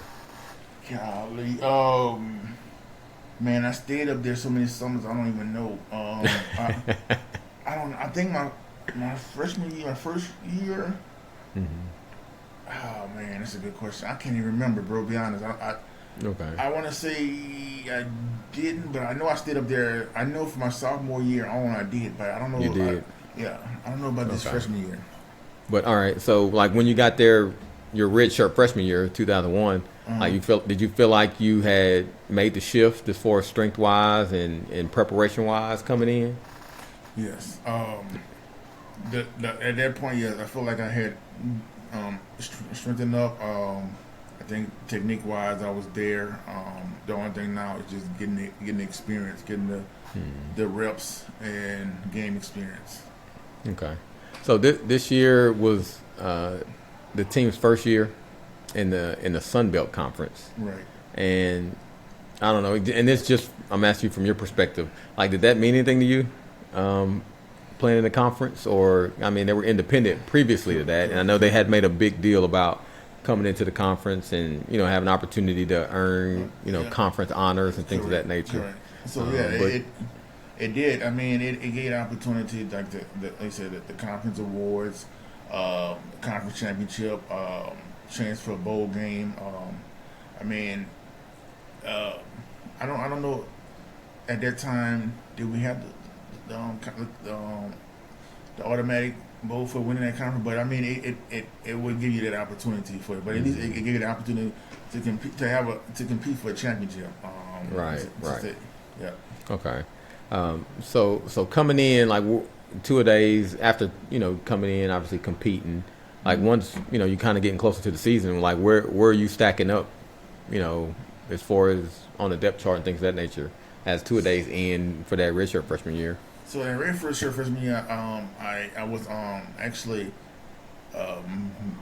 backing up at right guard going into the season. So I was the second string right guard going into the season. Okay. Was that something that previously you were looking at just continuing to move at the guard position? Because I know previously, all before that, you were playing tackle. Was there ever any conversations about tackle, or when you got there, they slotted you in as a guard? When I got there, no, actually, I think when I got there, I was playing some tackle. I was rotating between the two. I was rotating between the tackle and the guard.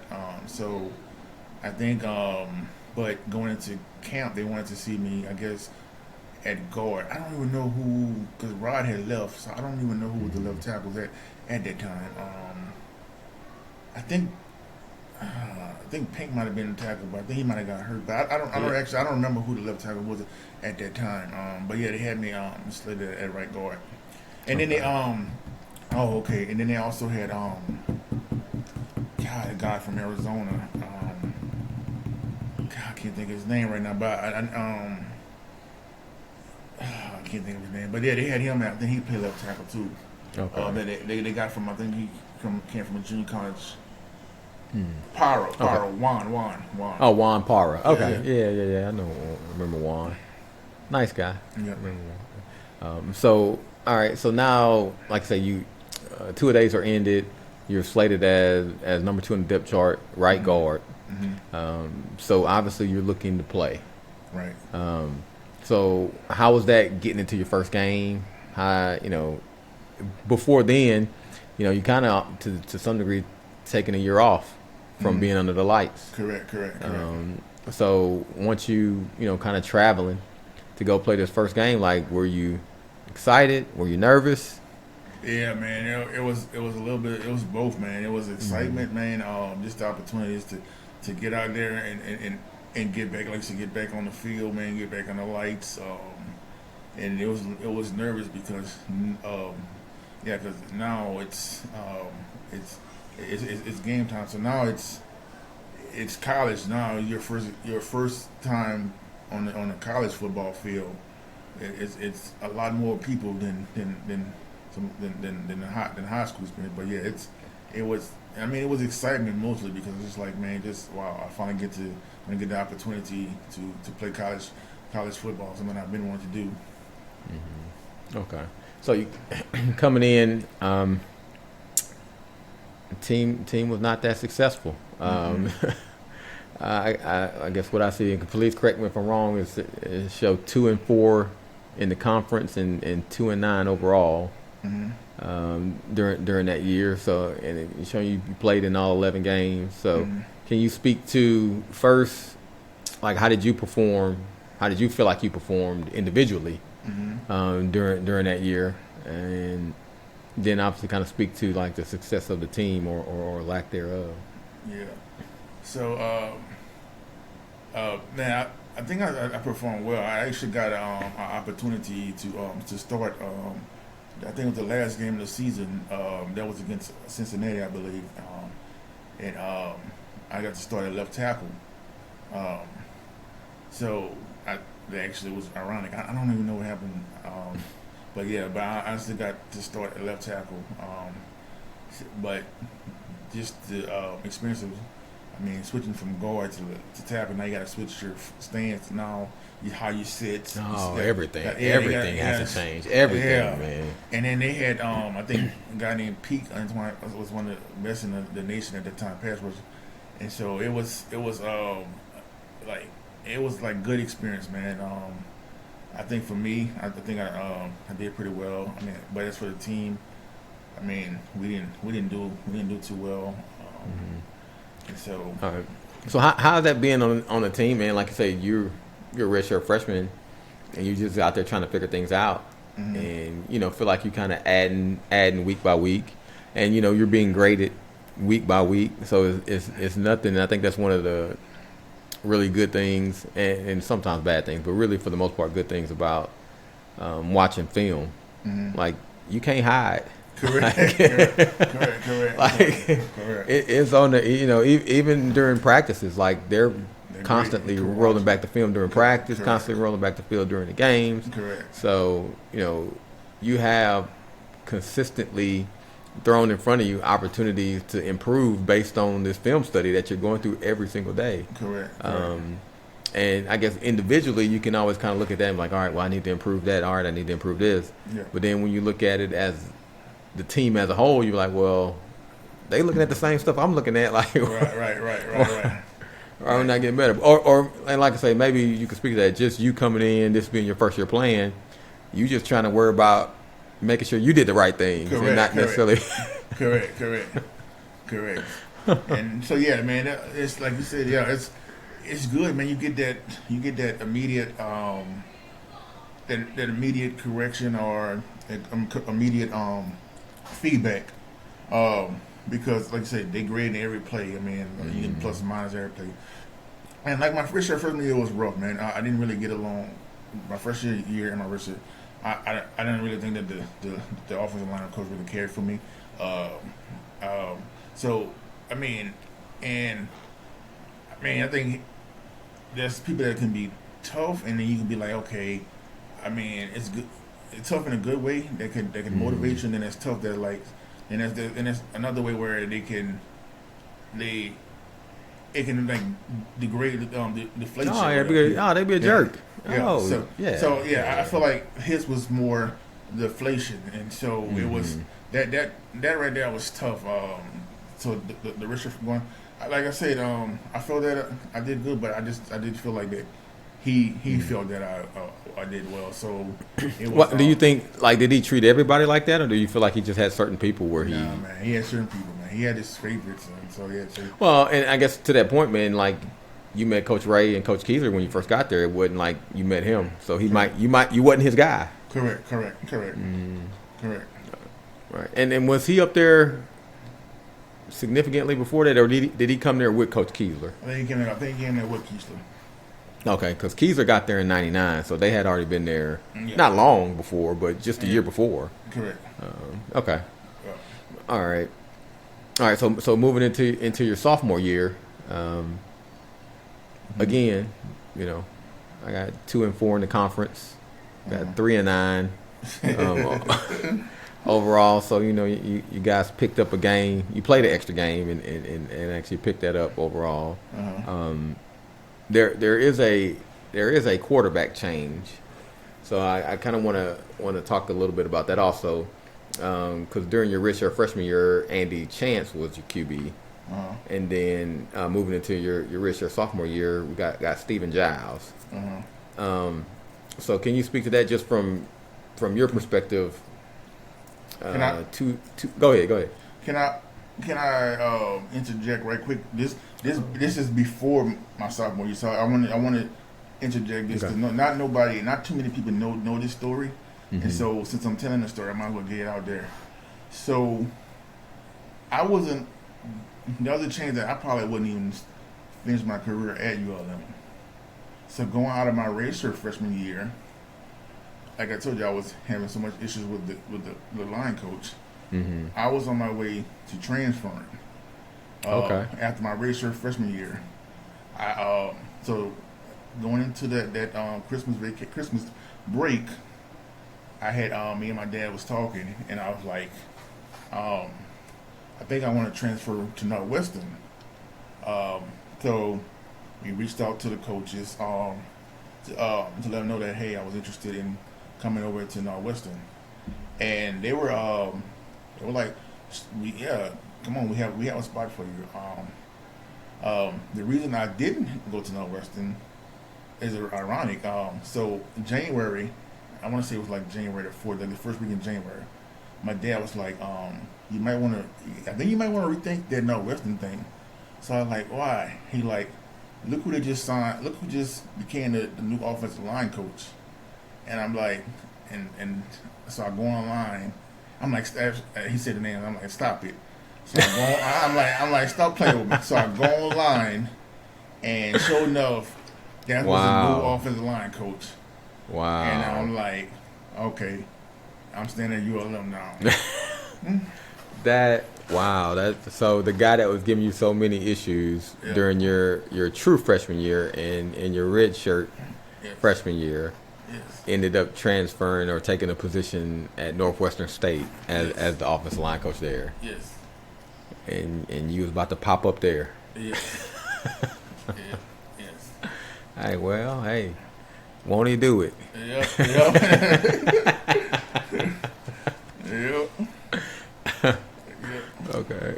So, all right. So, after that redshirt freshman year, like you said, you were staying there each summer now. Just making sure you stay dialed in with the team and kind of get back to that point. So, you had Andy Chance, which I assumed, and maybe you can speak that he had another year eligibility after that, but maybe he just left. I don't really know. Yeah, I think he did, but yeah. No. This was after my redshirt freshman year. No, I think he. Wait. Yeah, I don't. He may have remember. been. I may just have my. Yeah. He may have been. Right. So, like I said, you got, and this is for all better intents purposes, you got Stephen Giles coming in, which is a little bit of a different quarterback. So you're coming in. And are you looking to start automatically when you're coming in, or? Yep. Or are you looking to come in and compete? I'm looking in to compete, and I'm looking into to try to get a starting job, get on the field full time. Yep. Okay. So at that point coming in, are they still looking at you as a guard, or just because you played that last game at tackle, or obviously you got a new offensive line coach, so we'll kind of get into that also. But at that point, I'm playing left tackle. Okay. So going into the spring, I'm at left tackle. So how did that? Okay, so you're playing left tackle coming into the spring after your redshirt freshman year. Yes. Who's the offensive line coach, and well, you don't have to say the names, but like how does that relationship now work out with the new offensive line coach? Okay, so the new offensive line coach, he came in and man, he was tough, but tough in a good way, like tough that in trying to bring more out you. Like, I mean, like honestly, he was like to me, he was the best. And it happened for me was him coming on, because I mean, he pushed me. I mean, and because he knew what I had in me, and he wanted to just get it out of me. So, like, come in, I'm competing with at left tackle, where a guy who was like, I think like a preseason all conference at one point, but he was coming off the injury, and so in camp, but in spring he was coach was pushing me, and I mean he got it, and I wound up winning the starting spot at left tackle going into my sophomore year. And like I say, it was because of him, because he knew what I had, and he was like, "Hey, I'm gonna get it out you, man. Either I'm gonna get it out you, or I will make it. They have to quit." And he pushed me, and he took me to that next level.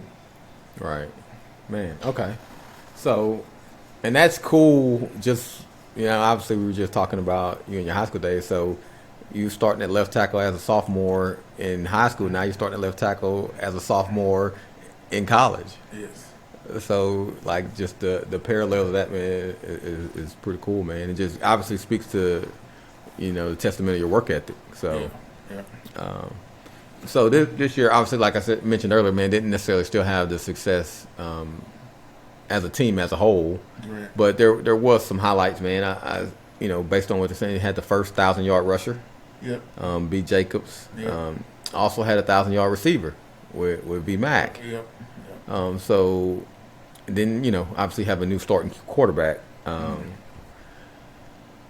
So, not necessarily having the success as a team, but still look like you guys had some individual success as an offense. Maybe not to the degree that you wanted to, but I think at this point you can see a transition to, some progress there. Right. And then obviously, like you said, you come in and you're starting at left tackle. So, like, what was your thought process during that year? Like, were you very optimistic as the year went on and as the year closed? Or did you, with all the losses, did you kind of just look at it as, business as usual? Yeah, man. Yeah. I was, with all the losses, man, it was starting to pile on, man. It was getting frustrated, man. And I was just like, man, I think we needed some new voices. I think we need new voices in here at that time, and I just felt like from the top that the voices that got stale. I mean, like I said, we got a new voice at offensive line, but I mean, overall at the top of the voice is I just felt like we needed a change, and I just feel like people they wasn't gravitating to what was coming from. Right. Yeah, and I feel like the coach style was ancient. It was time for something fresh, something new, and that's what that's kind of what I felt at that time. Like, man, I just felt like we needed a new voice. Right. So there obviously there was a coaching change. The head coach was asked to leave. Defensive coordinator takes over as the head coach. Then later on, he's asked to leave. Correct. So there's a lot of turmoil, inconsistency, and if one thing as an athlete that you crave, you desire, is consistency. Correct. So with all that going on, you're losing two head coaches in such a short time span. Like, what was your mindset? What do you feel like the team's mindset was at that time? I know maybe there were some conversations about people leaving, maybe conversations of, everybody not necessarily know what was going on. Because I'm pretty sure at that point you're getting part of the story, maybe not the complete story. Correct. So, like, what was your thought process and what was the team's thought process as you lose two head coaches in a very short amount of time? My thought process was we lost one coach, but we still kept the same. I still felt that we kept the same mentality by not bringing in something from the outside. So I didn't feel like anything much had changed. But I mean, you had some people who were on board with it, and some people felt like we also needed a completely new overhaul, So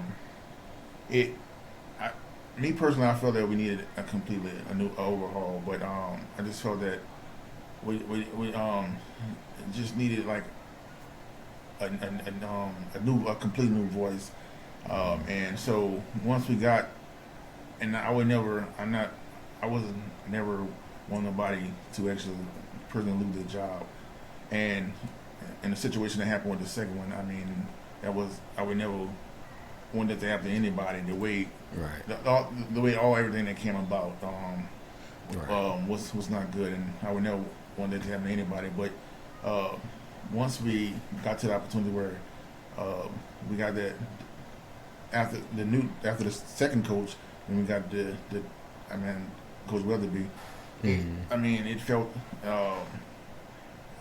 To me, it felt like a new beginning. So how was that introduction?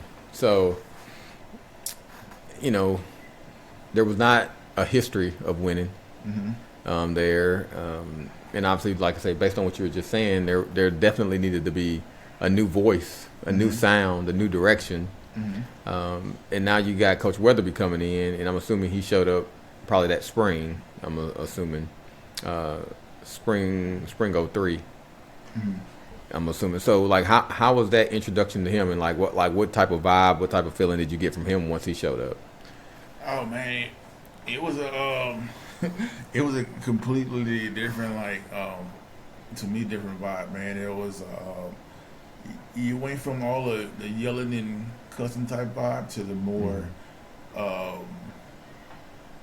energetic and like lively type vibe, because he was a Christian, so he didn't use the other type of languages. So that wasn't his way of getting. He was more of like you say, just welcome, good day. He's always like, so the morning's a good day on the bayou, boy. So it was like he had a different vibe. So it went from a completely different atmosphere type.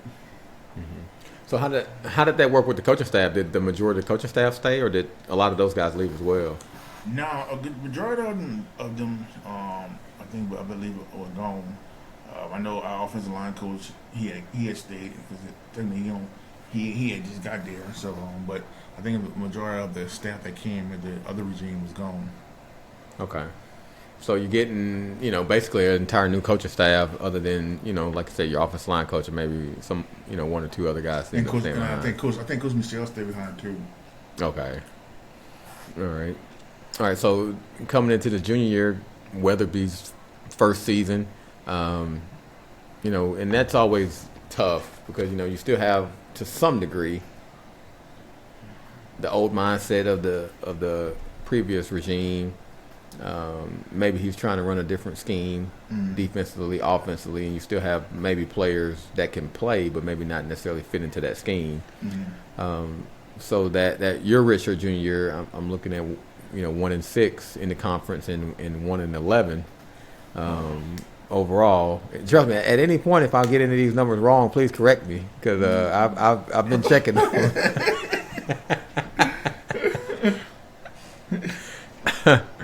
So, absolutely, like I say, your sophomore year, you started, the whole season coming in, you're being looked at again, I'm assuming, that as a leader on the offensive line, at least.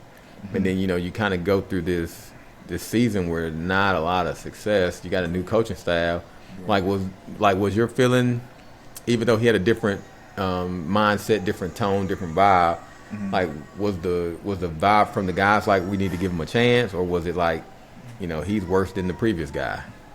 No, I think my interpretation of what I felt that they felt that we had to give him a chance. I mean, it would just come in. He had a completely new system. You have to.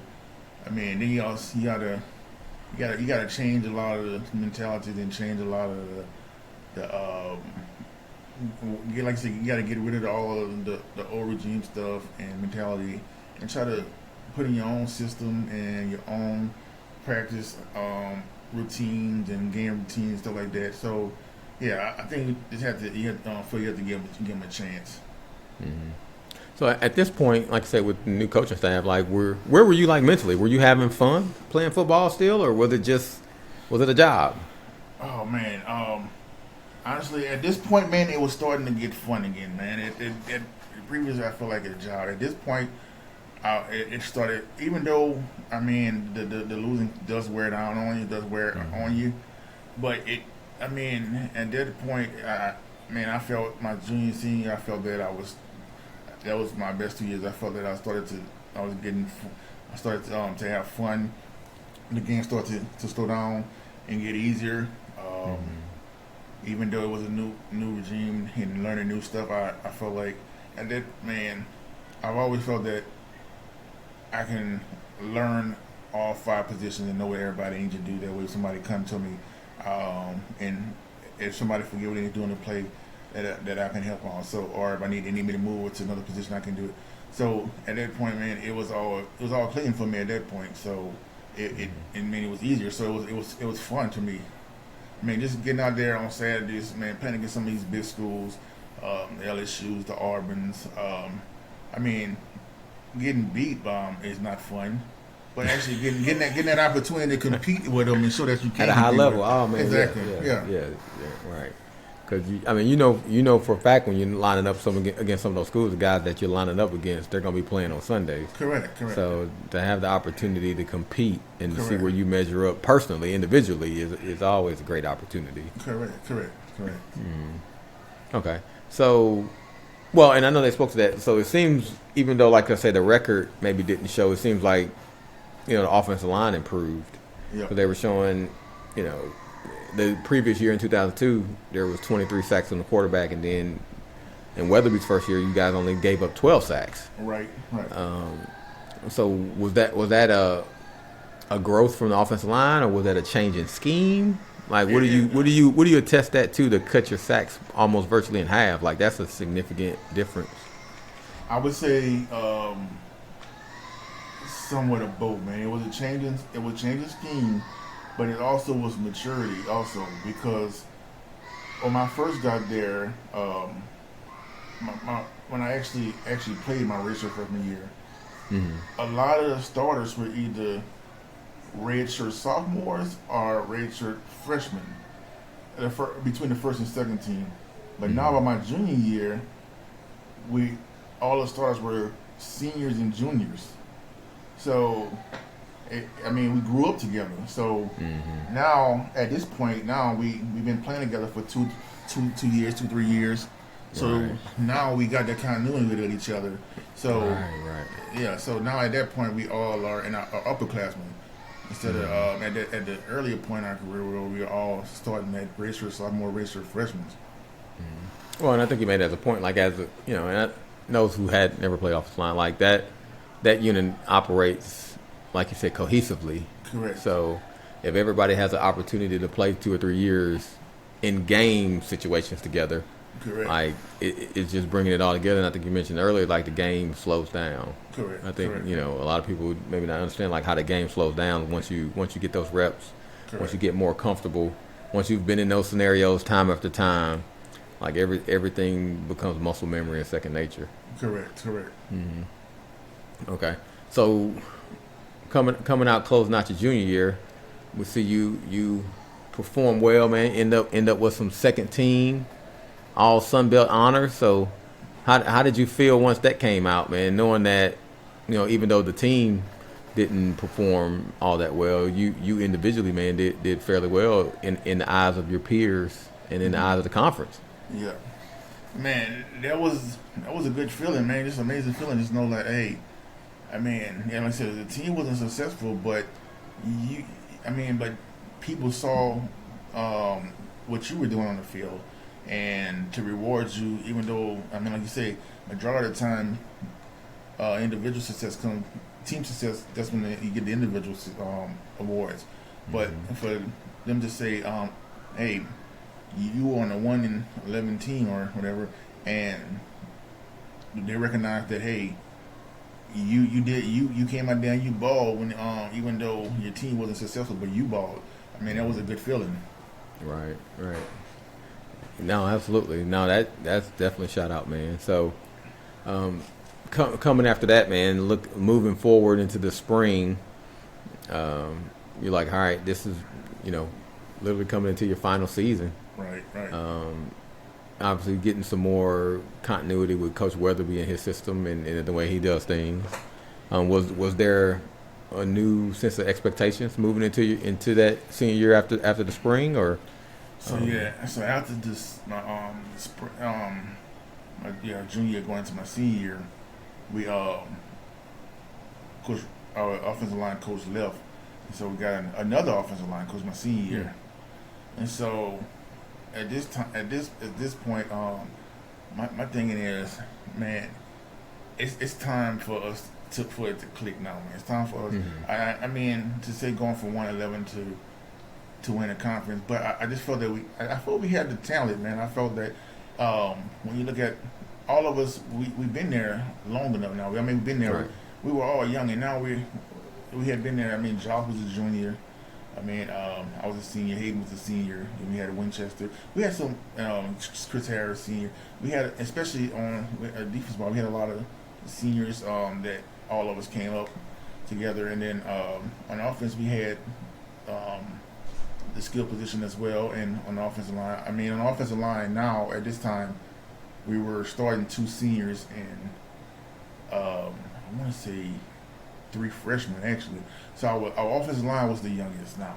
Okay. So now me and Hayden was the only 2 seniors. So we had to carry them on. And so, but we still had the success on the offensive line, even though we were starting like 3 freshmen. But at this time, coming into my senior year, it's like, man, it's time for us to click, man, and it's to be competing, have a chance to compete, not to compete for the conference championship, to be up there. Because Coach Weatherby had been there, and now I think it's that time. So that was my mentality. It was like, hey, and also I just came off of 17 all conference. Now it's time for me to take my game to the next level and to compete and show that I can also play at the next level. Right. Did you change anything training wise, preparation wise, that summer coming into your senior year, or did you kind of keep everything status quo? So that summer coming to, I stayed there this summer. So my preparation was I wanted to stay under 300 pounds, so that way I still have, so I can keep my quickness. So my thing was to make sure that I'm staying in shape running, and so I did a lot of the cardio I did a lot of cardio and to try to keep the conditioning, because my junior year and coming from my junior year, the offensive line would rotate the first, but even in my sophomore year, but the first string would play like two series, and this is the offensive line never usually do it. Offensive line, the stars normally play the whole game, but they will rotate. The first starters play 2 series, the backup, the second string play 1 series. But going into my junior year, my senior year, I was the only one on offensive line that didn't rotate. I played the whole game, so I had to make sure that my conditioning was there. Right. Everybody else on the offensive line, they rotated to 2 and 1, but me, I played the whole game. Even they didn't want to take me out, because one of my homeboys told me on the team, he came after you were gone. He was like, one game we were playing Idaho, and thank God we had that year we started playing with the knee braces to protect for ACLs. So we playing Idaho. Right. We playing Idaho, and I got rolled up from behind. I got hit from behind. And I was like, when I got hit, I was like, oh man, I felt like I thought I tore my ACL. And I was like, man, I might be done. It's my senior year. And I'm like, oh no. But my homeboy, he yelled out, Bruce is hurt. And he said the coaches turned and walked the other way and act like they didn't hear him, because they didn't want to. He told me they turned. I was like, nah, no, you're not. He like turned and walked the other way. But I thank. So thank God. Yeah, thank God. It was just I had a high ankle sprain. I ended up, I went from, so I had a high ankle sprain. And that's a tough injury, man. Correct. High ankle sprain. Correct. And then so I was out of practice the whole week. I was in a walking boot the whole week. I wound up playing the next week with a high ankle sprain. So I didn't, in college I never missed a game either. So between college and high school, I missed the one game, like I said. But I wound up playing our homecoming game with a high ankle sprain. In the first half, I wound up rolling and trying to cut somebody, and then wound up hitting it. I had it spared up and taped up, and that when I got hit, man, when I hit it, I was done. So they took me. I had to get taken out, and so, but we were winning that homecoming game, and man, I'm just sitting I'm on the sideline watching everybody and having fun, man. I'm like, man, this is my last homecoming game, man. Right. I was like, I gotta get back out there, man. I can't see like I can't go out like this. Right. Yeah. So I'm sitting there. I like, man, coach, I think I can get back out there. I think I can get back out there. And my wife, who was my girlfriend at the time, she was at the game, and I can feel her looking at me down, staring at me, like staring right through me when I got back in the game, man. I was like, man, I'm just gonna deal with the pain at the end. I just gonna deal with it once the adrenaline wear off. Once, and I just gonna deal with the pain at the end, man. But I had to get back out there, man. We ended up winning it. So. Oh man, well, hey man, I guess it was worth it then, right? Yeah, Not afterwards, but at that point. Correct. So yeah, that was my man. Make sure I was in condition, man. Just steady and try to make sure I was conditioned to go the whole game, and right. And to your point, man, that's rare, man. Honestly, for you to play in every game and start in so many games, through high school and college, man, and to only miss one based on, street football. Yeah. No, that's just a testament to your conditioning, man, and how you took care of your body. So, absolutely. Yeah. So, coming to the senior year, man, you guys obviously, to your point, man, perform better. You got 4-3 in the conference, 5-6 overall. You end up with some first team all conference honors. So kind of take me through that, man, as you guys see that success and maybe feel like maybe you're not going to reach the mountaintop, that season, but you kind of see like you guys are laying a foundation. Correct. And then, how you viewed your performance individually. Yeah, man. So it's the same. It's just, to me, it's same, it felt the same way ending my high school and my college career. Like the coaches came at the wrong time, like right when I'm on the verge of leaving. Man, I felt like, man, if we'd have had these, I felt the same thing in high school. If I had the coach I had my senior year, my sophomore year, oh man, we would have been something to reckon with. And the same thing that I felt in college, man. If we'd have had Coach Richardson being them earlier. And he would have been able to they put the imprint on the team like they started to do. Man, I just felt that it would have been something to reckon with. But it did feel good to at least start to build a foundation to see that the program might be look like it might be going in the right direction, and to see that we started it did feel good. I mean, I wish we could have. Had that opportunity to win the championship, but at least to end better than how we were the previous years, it really felt good. Right. And how was your relationship? Like you said, you mentioned like you and Hayden had been there pretty much the whole time, and then you kind of started 3 years with the QB also. Like how was that, man? As far as you guys' relationship, man, as far as you guys playing so much together. So you said you're talking about who with Hayden or with Giles? Both of them. Oh man, with Hayden, that was like my brother, man. Like I said, we came in together as freshmen, and we finished together, man. So the only two on the line that finished, and man, we were like brothers, man.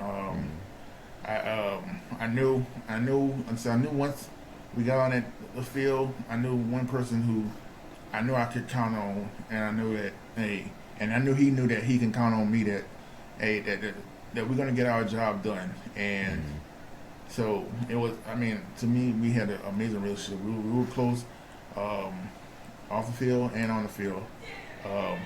Giles was another one. I felt it.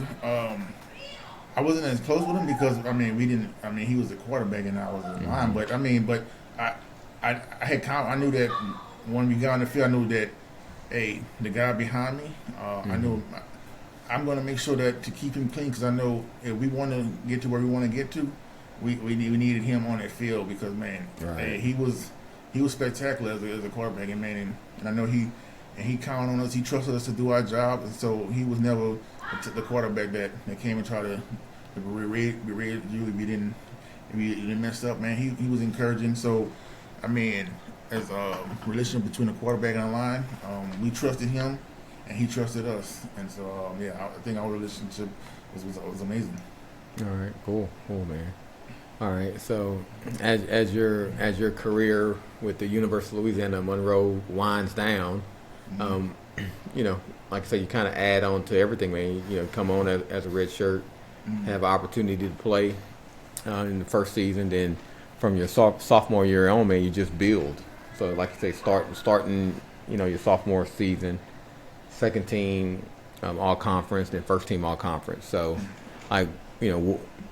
what's your thought process, man? Moving forward as that season ends and your college career ends.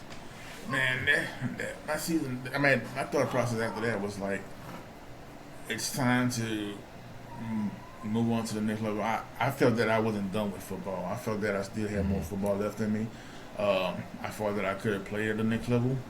And so... Well, and even it's not like you was, you probably had injuries, but you wasn't like broke down, had two ankle surgeries, an ACL, you were... relatively healthy for anybody who played on offensive line so many snaps. So yeah, I was blessed, man. God blessed me to not have any serious injuries. And my thought process is like I'm ready to play the next level. I want to play the next level. I want that opportunity. So did you have any conversations with the coaches, or did they come to you, or were there any scouts trying to talk to you, or? No, man, I didn't have any conversations with the coaches. I didn't have any. I didn't have any any scouts or anything to talk to me. So it was alright. It was kind of weird. It just felt weird because I just felt, and I don't know how true the story this is, but somebody that mentioned after my junior year that there was an agent that wanted to speak with me, Winchester, and Chris Harris, but we never spoke to him. So that's why I said I don't know how true it was. Yeah, but so and then to come after your senior year, I mean, and you go from 17 to first team, and you don't get nothing. You don't get no calls or anything. So it's like it was kind of like. Right. So how was your pro day then? Like I know you participated in pro day. Like how do you think you performed there? Man, I feel like I performed well. I mean, I was never the fastest guy, so my 40 wasn't never like the high, the high. But I was always mentally. I was always quicker than I was fast, and I was like, a lineman, you're never gonna run 40 yards. So why are we getting time at 40? I mean, I was always quicker. Like I can beat my being, especially being I know the snap. I can beat the defensive lineman to the spot. So I was quicker going laterally and left to right and everything. And I felt I was strong and I felt I did good on the bench press. But so I thought I had a good pro day. But I mean, okay. Do you think because obviously everybody has their ideals of what certain positions are supposed to look like. And, you playing left tackle for the last 3 years, I think for the most part, left tackles are a little taller for the most part. Do you think that may have hurt some of your opportunities that they didn't necessarily project you as a left tackle? And correct. Maybe you playing the guard, that right guard, Scott maybe would have helped project you a little better. Yep, I agree. I think that did help hurt some too. Not with them not knowing if I can play the left guard, if I'm gonna play guard position. So that's why I was kind of excited. That's why I kind of wanted to play guard when they had me my freshman year, because I'm like, I know projecting out wise, I was never gonna be a left tackle in the NFL because I'm not, like I said, I'm not long enough, not tall enough. So, and I think that could have had something to do with it as well as them not seeing me play coming from a small school like ULM and not seeing me actually have those reps as a right guard or left guard. All right, so kind of moving on past that, man. Like I say, you didn't necessarily get the shot that you felt like you deserved. You look to graduate, or you graduated in 04. Like, well, did you graduate early or did you graduate in that spring? I graduated the summer before my senior year. Okay, so you had a lot of freedom then. Yeah. You were there. Okay, so I mean you graduated, you took care of the part academically, and like you said, you in your career first team all conference, so you did what you needed to do on that end. So how, like, as you're transitioning, are you still looking for more opportunities to play football, or? Yes. Okay. So I actually come out here to Houston. There was a tryout for the CFL. So I came out here to Houston for the tryout for the CFL. Didn't wind up getting the call, but there was coaches for this Arena 2 football team that actually was, I guess they happened to be out there looking at people in case they didn't get the shot at the Arena football. The CFL. So they wound up calling me to come out there and play for them. So I ended up taking the drive up to West Texas, to San Angelo, Texas. Ain't nothing out there. I know, ain't nothing out there. Yep. So yeah, I went up going out there. I ended up playing for the San Angelo Stampede Express, coming out of right out of college. Okay, so you started playing with them. Was that 05? I played with them in no, actually, it was the end of. I'm trying to think. It might have been 05. It might have been 05. I can't. 06. It might have been. I think it was the end of 05 into 06. Okay. Yeah. Oh, that fall 05 and 06. Okay. Yeah. So how was that moving from traditional football into the arena? Oh man, arena football was amazing, bro. It was probably one of the best experiences I had playing football as well, man. I mean, the field was shorter, but I mean, the crowd is right there on you, on top of you. I mean, it's fast paced.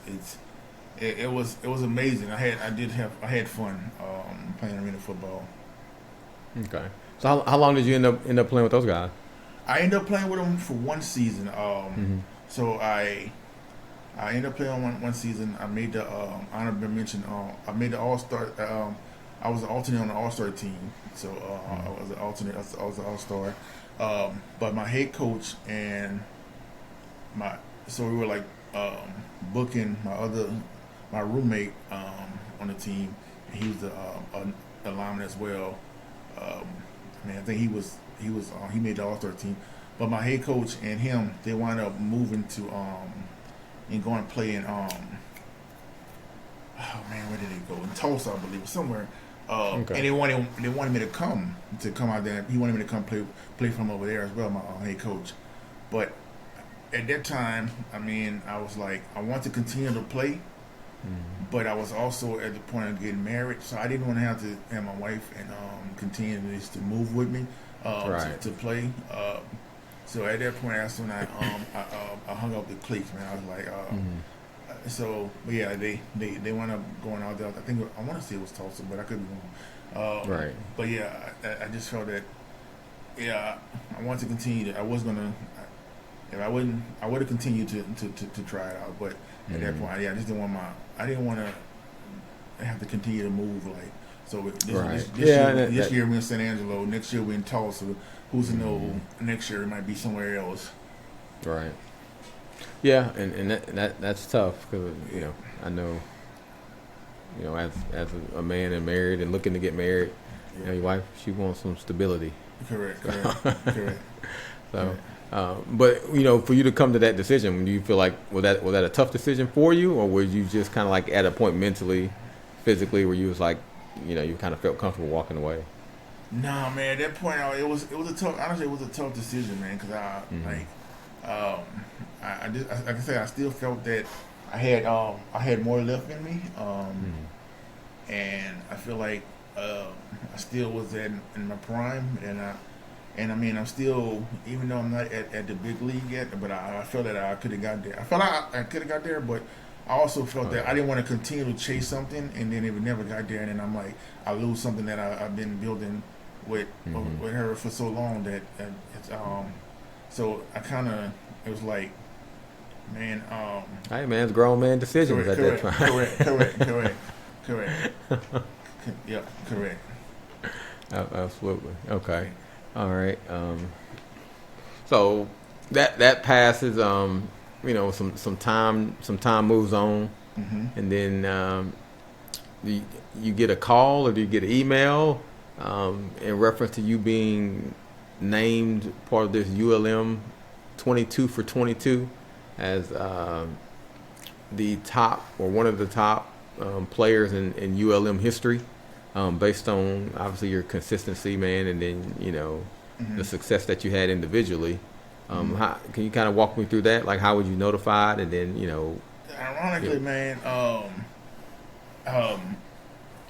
it was on social. It was going through social media, and so I want to say Chris Harris had just got it, and I congratulated him. I said, "Congratulations, man!" And I was just telling him like, "Yeah, man, one of the best to ever do it." I said that, and I was just letting him know congratulations.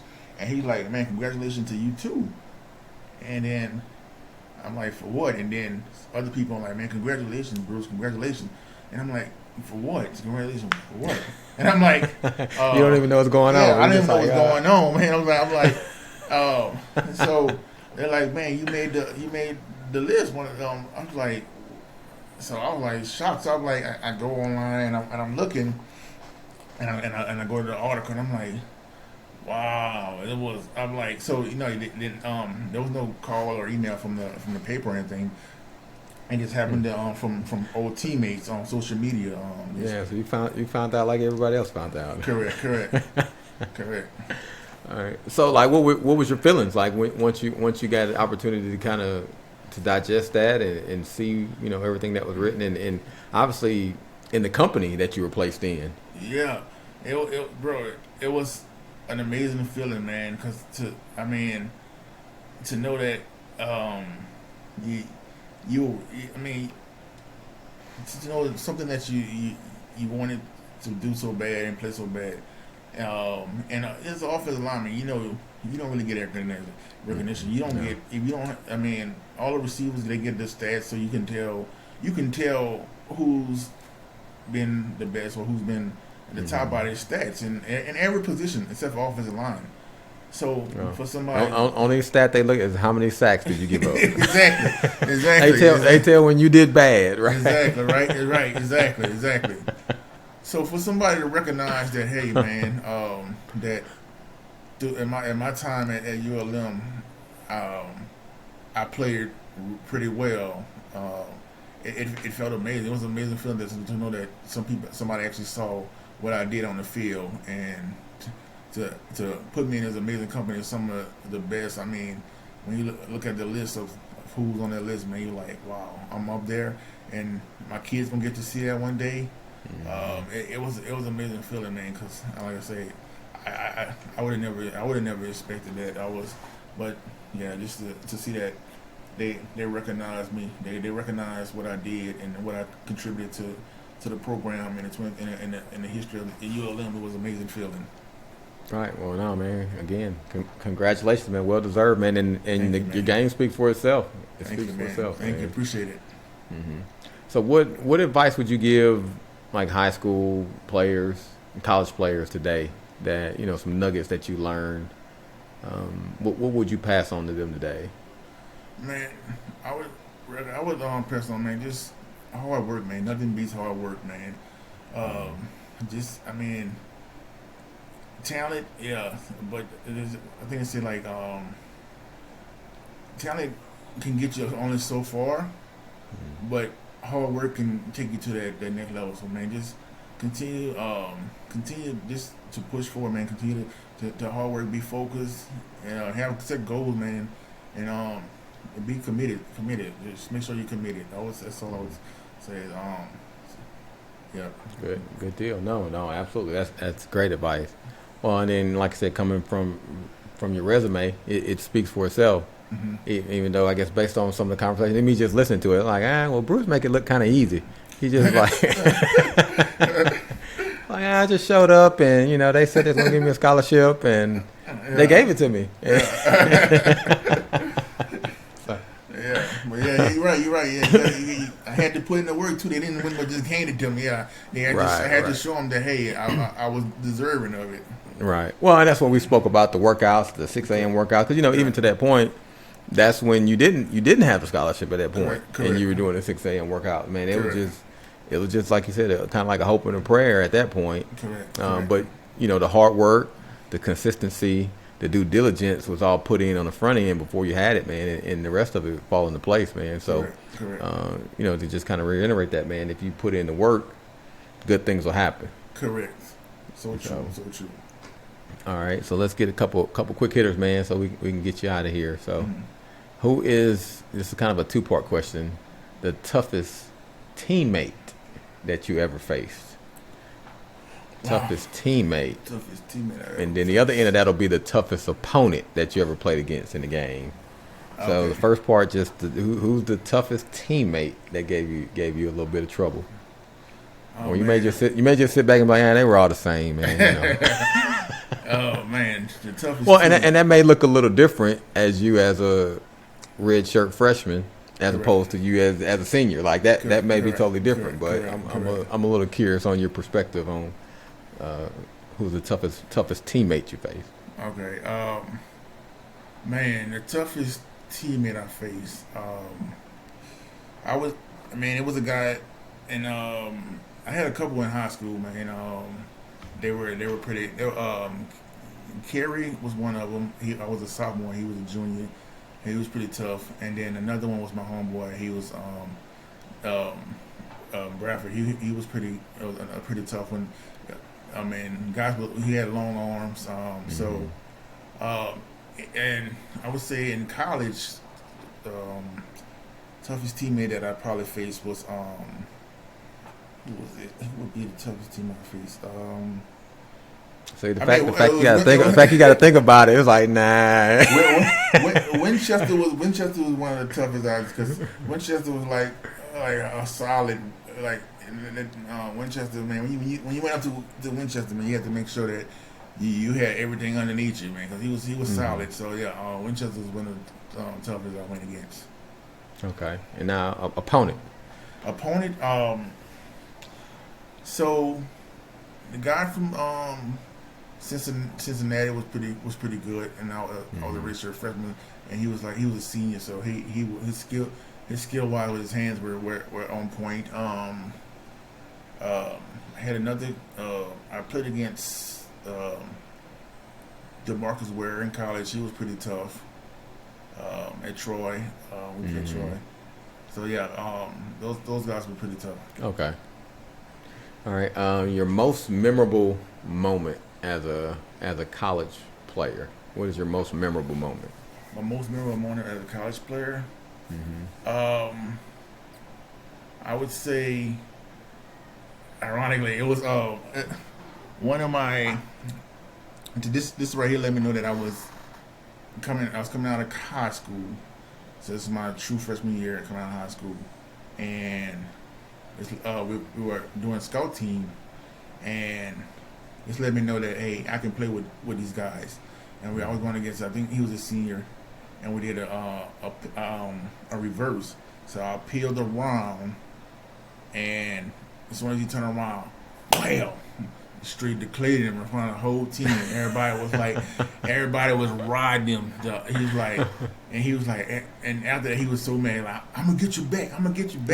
But I mean, he never got me back. But he never got you back. Yeah, they right there let me know, hey man, you can play with these boys, man. You can play with these boys. Yeah. Okay. And, he was a defensive lineman. Yeah. Okay. Yeah. I could. I think I know who. Yeah. And another memorable moment is, like I said, my senior year between the Idaho and my homecoming game, when he said the coach was like, yeah, he tried to ignore that I got hurt, and me coming out there and playing, even though I was on a high ankle sprain. This was another memorable moment going out there and winning homecoming. Right. Cool. All right. Your most memorable non-football moment during college?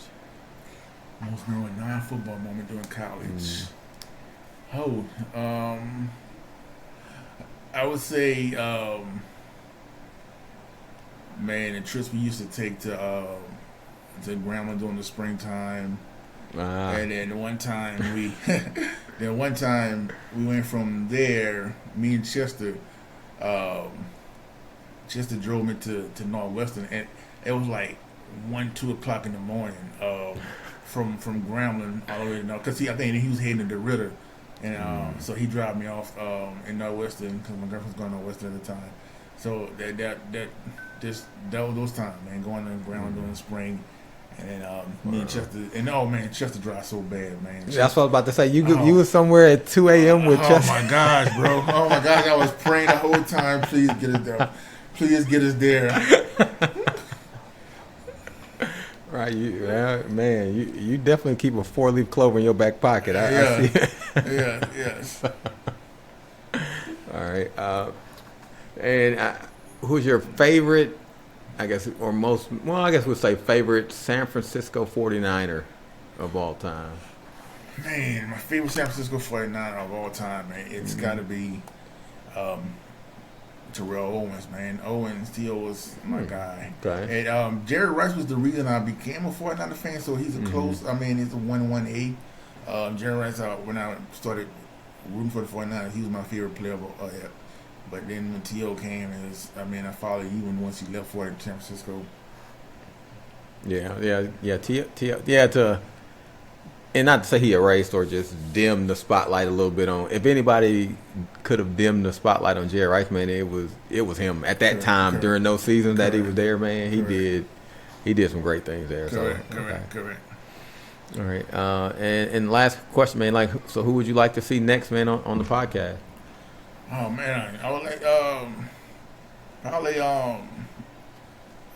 Sonya. That'd be a good one. Maurice or Marbury Wilson. That's probably be somebody I like to hear their stories. Okay. And I like to, and I want to piggyback off like Drew. Definitely I want to hear your story as well too, man. Yeah, man. That we're in the works to get that put together. So. All right, man. That works. Appreciate it. So no, man. That's Bruce Hampton, man. Great information, man. A lot of stuff I learned, man. So, thanks for your time today. Appreciate it, man. I enjoyed it, man. Thank you for having me. I appreciate it. Thank you for listening to the More Than Sports podcast. Please like, subscribe, and set your notifications so you can be up to date on new content. Also, if you have a story you'd like to share, please reach out to us at mystory@morethansportspodcast.com.